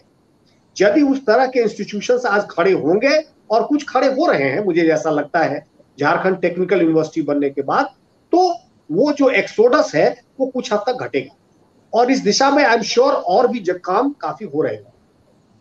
तो मैडम, आप देख रही हैं उड़ीसा में बड़ी संख्या में प्राइवेट यूनिवर्सिटीज खुली हैं, प्राइवेट इंजीनियरिंग कॉलेजेस हैं, अन्य सेक्टर्स में भी काफ़ी डेवलपमेंट हुआ। एजुकेशन के सेक्टर में उड़ीसा फिर एक बेहतर उदाहरण की ओर बढ़ रहा है। जैसा कि पहले हम लोग कहते हैं साउथ में या दिल्ली में या अन्य क्षेत्रों में एजुकेशन का लेवल बढ़िया है, लेकिन उड़ीसा एक बेहतर स्टेट की ओर डेवलप कर रहा है। तो ऐसी कौन सी पॉलिसी है कि उड़ीसा में अच्छी यूनिवर्सिटीज आ रही हैं, या आप लोग वहाँ पे एक अच्छा सेटअप खड़ा कर पा रहे हैं? कैसे आप लोग कर रहे हैं? जी मैडम। सर, मेरा जो प्रोस्पेक्टिव है यूनिवर्सिटी का वो थोड़ा डिफरेंट है। हम जब यूनिवर्सिटी के बारे में सोच रहे हैं, जैसे आप देखिए कि पूरा विश्व में शिक्षा, खेल जो स्पोर्ट्स और कल्चर संस्कृति, ये 3 सब्जेक्ट है जो पूरा विश्व को जोड़ के रखा है। हम देखेंगे बेसिक ऑब्जेक्टिव जो एस्टैब्लिश हुआ है यूनिवर्सिटी ग्रांट्स कमीशन, वो तब जो प्रेसिडेंट थे और यूजीसी का एक कमिटी हुआ था जो राधाकृष्णन उसका चेयरमैन थे, उनका वो रिपोर्ट में तब भी वो लिखे हैं कि जो बेसिक ऑब्जेक्टिव है यूनिवर्सिटी ग्रांट्स कमीशन, वो एजुकेशन स्पोर्ट्स, कल्चर, वो 3 सब्जेक्ट को एक साथ लिए थे। एंड आप जब अच्छे से मैंडेट पढ़ेंगे कोई भी यूनिवर्सिटी का, its mandate is that it will serve the whole world, ये पूरा विश्व को वो सेवा देगा, for promotion of education, for promotion of sports, for promotion of culture, for I can say that in total its promotion for it will be engaging itself for human development में ये इसको नियोजित करेगा। और आप जो बोले एक जगह से दूसरे जगह बच्चे जाते हैं क्योंकि सब यूनिवर्सिटी का अलग अलग प्रोस्पेक्टिव होता है। आप देखेंगे कि you see all top universities of the globe, Harvard का आप देखेंगे उसका प्रोस्पेक्टिव कुछ अलग है, आप स्टैनफोर्ड का देखेंगे इसका prospective mostly technology, professional education उसके तरफ है, जो टेक्नोलॉजी में बहुत अच्छा करना चाहते हैं इंडिया से वो लोग जाते हैं, या may be any XYZ any university. हम कीट का देखेंगे कि कीट जो यूनिवर्सिटी अभी हुआ है, जैसे कर्नल सिंह बोल रहे थे, हमारा जो ऑब्जेक्टिव है, हमारा जो फाउंडर है इसका एस्टैब्लिश किए हैं अच्युतानंद सामंत जी, वो एक समाज सेवा उनका एक बेसिक पर्पस है लाइफ का, it is the only purpose of his life कि how he will be providing services to the society. तो इसीलिए वो एक यूनिवर्सिटी एस्टैब्लिश किए, या 2 यूनिवर्सिटी अभी एस्टैब्लिश किए, कीट एंड केस, कि वो दोनों यूनिवर्सिटी का कंसेप्ट जो वो तैयार किए हैं कि वो कम्युनिटी बेस्ड है। वो कीट इंडिविजुअली एक इंस्टीट्यूट के तरह ग्रो नहीं किया, वो किया होता तो अभी 25 साल से ये एक वर्ल्ड का एक अच्छा यूनिवर्सिटी शायद नहीं होता। हमारा जो पर्सपेक्टिव हम अभी डिफाइन किए हैं, we have grown as a community based university, we are based in outreach. हम जितना भी काम किए हैं, वी आर मोर फोकस्ड की देखने के लिए how we create impact in the society, how we create impact in the human being, how we create impact in the education.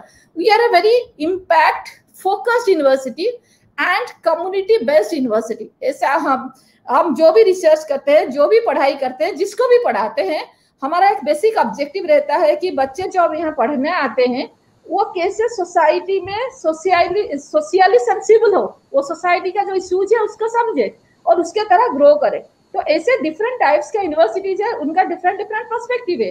तो बच्चे जब यूनिवर्सिटी आते हैं उनका 2 एस्पिरेशन रहता है, एक रहता है इंटेलेक्चुअल एस्पिरेशन कि वो कितना क्या ज्ञान लाना चाहते हैं, वो इंटेलेक्चुअल ग्रोथ उसका कहाँ पर होना चाहिए, किस तरह का होना चाहिए। सेकेंड होता है कैरियर एस्पिरेशन। हायर एजुकेशन में कैरियर एस्पिरेशन को हम इग्नोर नहीं कर सकते। हम जितना भी नॉलेज के बारे में बोले, जितना भी इंफॉर्मेशन के बारे में बोले, जितना भी हम और किसी के बारे में बोले, career aspiration plays a major role. वो उसका जीवन में पढ़ाई के बाद क्या करना चाहते हैं, वो डॉक्टर होना चाहता है, इंजीनियर होना चाहता है, एंटरप्रेन्योर होना चाहता है, एडमिनिस्ट्रेटर होना चाहता है, वो क्या होना चाहता है, और कौन सा यूनिवर्सिटी का ऑब्जेक्टिव ऐसा है कि उसका इंटेलेक्चुअल और कैरियर एस्पिरेशन को मैच करता है। उसके हिसाब से वो बच्चा डिसाइड करेगा कि पृथ्वी में वो कौन सा यूनिवर्सिटी जाएगा कि उसको उसमें मैक्सिमम बेनिफिट मिलेगा।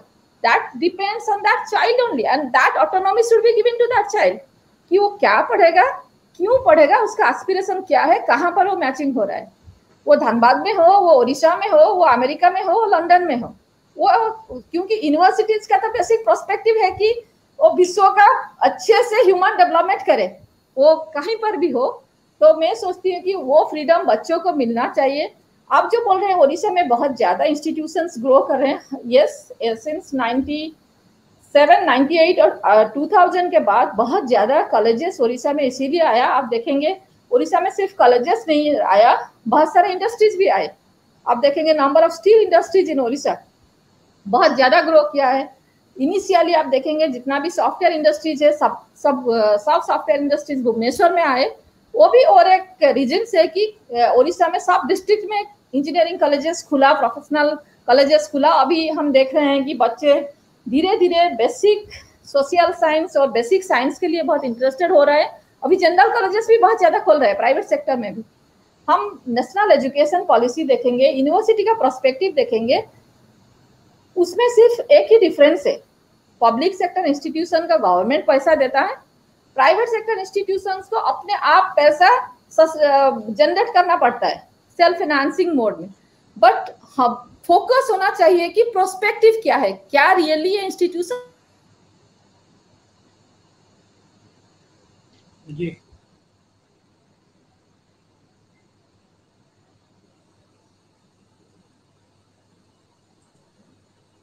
जी, मैडम की थोड़ी सी आवाज़ की नेटवर्क की प्रॉब्लम है। नेटवर्क की प्रॉब्लम हर जगह ही है, जैसा कि हम लोग देख रहे हैं। डॉक्टर पाठक, ये जो बातें हुई कि उड़ीसा में बहुत आसानी से यूनिवर्सिटी खुल जाती है या कॉलेजेस काफ़ी संख्या बढ़ रही है, इंजीनियरिंग कॉलेज हो या अदर स्ट्रीम्स के जो भी हो, तो झारखंड में आपको जो संभावनाएं नजर आती है वो कितनी संभावना दिखती है, और झारखंड में सरकार को इस लेवल पे क्या करने की आवश्यकता है? झारखंड में संभावनाएं हैं और यूनिवर्सिटीज खुल भी रही हैं। जो आज से 10 साल पहले जो स्थिति थी, आज तो काफी यूनिवर्सिटीज खुल गई हैं। तो ऐसा कुछ नहीं है, और मुझे लगता है क्वालिटी पे फोकस करने की जरूरत है, बाकी सब तो हो जाएगा। यस जी। एक क्वेश्चन आपके लिए है, what is your opinion about the role of an effective teacher? Yes sir, या आपकी आपके लिए एक प्रश्न है स्क्रीन पे डॉक्टर पाठक। हाँ हाँ हाँ, आपने देखिए, देखा? देख लिया। ये बहुत सिंपल है। इफेक्टिव टीचर वही है जो नॉलेज को प्रैक्टिस में बदलने के लिए छात्र को ट्रांसफर कर दे। यानी हम नॉलेज तो दे देते हैं, लेकिन वो नॉलेज को अपने प्रैक्टिस में ले आए, इसके लिए उसको केपेबल बनाना। तो ये इफेक्टिव टीचर का यही रोल है कि जो वो छात्र जो है, जो उसको पढ़ाया गया उसको अप्लाई करे। मैडम, आप कुछ कह रही थी, हम लोग कंटिन्यू करते हैं, आगे बढ़ते हैं। हाँ, वही मैं बोल रही थी कि आप जो बोल रहे हैं प्राइवेट इंस्टीट्यूशंस कितना आएगा, गवर्नमेंट इंस्टीट्यूशंस कितना आएगा, ऐसा तो मैं बोलती हूँ कि प्राइवेट गवर्नमेंट इंस्टीट्यूशंस में एक ही डिफरेंस है, फंडिंग का। गवर्नमेंट में पब्लिक फंडिंग होता है, प्राइवेट में सेल्फ फाइनेंसिंग होते हैं, they have to create their own fund. उसके अलावा एवरीबॉडी शुड फोकस कि उसका प्रोस्पेक्टिव क्या है, ऑब्जेक्टिव क्या है, विजन क्या है, और वो विजन, प्रोस्पेक्टिव, ऑब्जेक्टिव के ऊपर हम ध्यान देंगे। मैं सोचती हूँ कि इंडिया में बहुत सारा इंस्टीट्यूशन है, इंक्लूडिंग प्राइवेट एंड पब्लिक। अभी जो हमारा ऑनरेबल प्राइम मिनिस्टर स्टेप्स लिए हैं कि 10 प्राइवेट 10 पब्लिक इंस्टीट्यूशंस को इंस्टीट्यूट ऑफ एमिनेंस किया है, they are promoting them to be the world class institution. They are saying that they will be focus to grow as the world class institution. उनका world ranking होना चाहिए, उनका confidence building कर रहा है। It's a very good initiative. और सब इंस्टीट्यूशंस को ऐसा मोटिवेशन मिले, the institutions of this country can grow up to a level. हम देखते हैं कि लास्ट 5 साल में वो जो मोटिवेशन आया है from central leadership, from the state leadership, सब इंस्टीट्यूशंस अभी ग्रो कर रहे हैं। आप देखेंगे वर्ल्ड रैंकिंग में भी इंडिया का बहुत सारा इंस्टीट्यूशन धीरे धीरे ग्रो कर रहा है ऊपर। पहले हम लोग बहुत डिबेट दे रहे थे कि 400 के अंदर नहीं है इंडिया का इंस्टीट्यूशन, 500 के अंदर नहीं है, 200 के अंदर नहीं है, बट आज देखेंगे तो बहुत सारे इंस्टीट्यूशन आ गए धीरे धीरे। तो ऐसा मोटिवेशन होगा तो इंडिया का भी इंस्टीट्यूशन बहुत ज्यादा तेजी से ग्रो करेगा और अच्छा भी करेगा ग्लोबल लेवल में। हमारे पास कॉम्पिटेंसी है, हमारे पास स्किल है। एक चीज हमारे यहाँ पर नहीं था, वो कॉन्फिडेंस नहीं था। वो कॉन्फिडेंस अभी धीरे धीरे बिल्ड हो गया। जी, आपने अच्छी बात कही, कॉन्फिडेंस बिल्डिंग मेजर्स सरकार ले रही है और आने वाले समय में एजुकेशन के लेवल पे काफी चेंजेस मिलेगा। एक अच्छी बात आपने और कही कि उड़ीसा में इंडस्ट्रीज काफी लगी हैं, और झारखंड एक रिच मिनरल स्टेट है, वैसे ही उड़ीसा भी एक मिनरल रिच स्टेट है। तो देखा जाए तो दोनों स्टेट में बहुत सारी समानता है, लेकिन उड़ीसा के साथ कुछ प्लस पॉइंट है, कुछ नेगेटिव चीजें हैं। जैसे वो समुद्र के किनारे है, तो उसका लाभ अगर मिलता है पारादीप पोर्ट का, तो वहीं कहीं ना कहीं वो साइक्लोन का नुकसान भी उड़ीसा को झेलना पड़ता है। हम लोग इस कार्यक्रम के अंतिम छोर पे हैं, चूंकि कार्यक्रम लंबा हो गया और आपके साथ चर्चा काफी अच्छी और काफी फ्रूटफुल रही है। तो कर्नल सिंह, हम जो आगे बढ़ रहे हैं फाइनली, धनबाद इस कोयलांचल यूनिवर्सिटी के स्टूडेंट्स को आप क्या संदेश देना चाहेंगे इस पेंडेमिक के समय? वो अपने आप को कैसे मेंटेन रखें और कैसे अपनी पढ़ाई पे ध्यान दें? आपका क्या संदेश होगा उनके लिए? मेरा संदेश उनको, स्टूडेंट्स को और टीचर्स दोनों के लिए है कि इस समय में अपना संयम बनाए रखें। ऑनलाइन क्लासेस जो चल रही हैं उनका पूरा फायदा उठाएं। टीचर्स से रिक्वेस्ट है कि ऑनलाइन क्लासेस को जो भी सीमित साधन है उसके अंदर जितना ज्यादा से ज्यादा इंटरेस्टिंग हो सके और सेटिस्फाइंग हो सके उसको इम्पार्ट करें, स्टूडेंट्स उसको ग्रहण करें। और कभी भी देखिए, ये समय, ये साल दोबारा आपका वापस नहीं आएगा। ये अनफॉर्चुनेट है टू एन एक्सटेंट, यदि कहें तो, कि इस समय में आप इस वर्ष की या इस सेमेस्टर की पढ़ाई कर रहे हैं और इस समय आप इस सेमेस्टर में रजिस्टर्ड हैं।